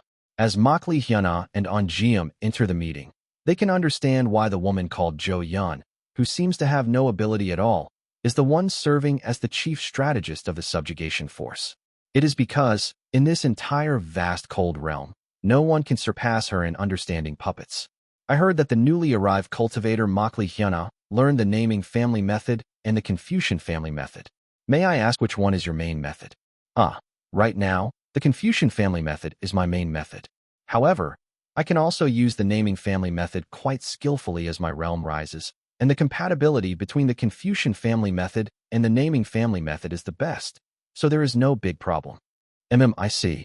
But since you say the Confucian family method is the main one for now, I think it would be best for you to take rear support. Why? Because the Confucian family method has the worst possible matchup with puppets. Jo Yun slowly explains to Makli Hyana about the compatibility between puppets and the Confucian family method.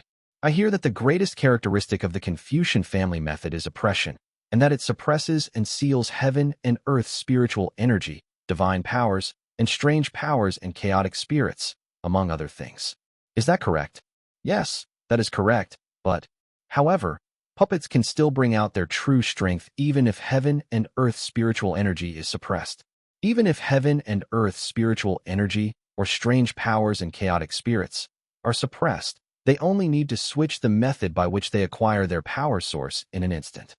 By switching the method by which they acquire their power source, you mean, if they lose heaven and earth spiritual energy as their power source, they move by basing it on power obtained through sunlight or wind, using that to boil the liquid inside their bodies into steam, running a steam engine, and obtaining electrical power. Of course, electrical power is not as efficient as spiritual energy, so the operating time of the puppet slows a bit, and there is some slight change in the nature of the attacks they use, but no matter how much you suppress things like heaven and earth spiritual energy or strange powers and chaotic spirits, it has no effect on bringing out their strength, for that is what the Mad Lord's puppets are. Therefore, a Confucian family method cultivator, who only suppresses heaven and earth spiritual energy, has far worse compatibility than an immortal family method cultivator who can at least actively struggle against the puppets in a contest of force. Makli Hyana is momentarily left speechless at the vicious characteristics of the puppets Jo Yun describes. Then, something suddenly comes to mind, and he speaks again. Wait, since my Confucian family method is in the beast taming method line anyway, as long as I have demon beasts to protect me, I can exert quite a bit of strength. More than anything, I also have comrades who protect me, so I can contribute in my own way. If it is demon beasts. Look, come out, Badger. Come out, rabbit 7 heavenly lords. Makli Hyuna takes Badger and the rabbits out from the beast scroll and shows them in front of Jo Yun. Badger blinks, then quietly goes under Jo Yun. And when Jo Yun feels Badger's breath, she quietly tries stroking Badger's head, and her face reddens a little. The fur is fluffy. What is your realm? The Golden Core stage. Badger answers Jo Yun, who finds her cute, and Jo Yun speaks as she finds Badger very cute. Golden Core stage. It is excellent, but with this it is nowhere near enough, is it? Ho ho. Please do not worry. They are in a supporting role to help me unfold the Confucian family method, and I will only be unfolding the Confucian family method over a wide area through them. Didn't you say the Confucian family method has no meaning? It is different when it combines with my naming family method. Makli Hyuna shows his talisman and continues speaking. What I can do with my naming family method is things like this. Starting with an explanation of his talisman war, he shows what he can do with the naming family method. After listening to Makli Hyuna's explanation for a while, Jo Yun thinks it over and speaks. So, you seal the power or authority of a target whose name you know, and through the name you can summon it again? And you can set it so that the power and authority by such a summoning method are not restricted within the Confucian family method as well. That is right. It's good. Sealing the power of a target whose name you can know. Ho ho, that is not the end either. If it activates powerfully, you can even seal the existence itself. After thinking for a while, Jo Yun smiles faintly and asks him a question. If sealing the target is possible as long as you know the name, then do things like identification number or product name count as well. Pardon? In theory, it seems like it should be possible. Then I have a good idea. Everyone, please listen.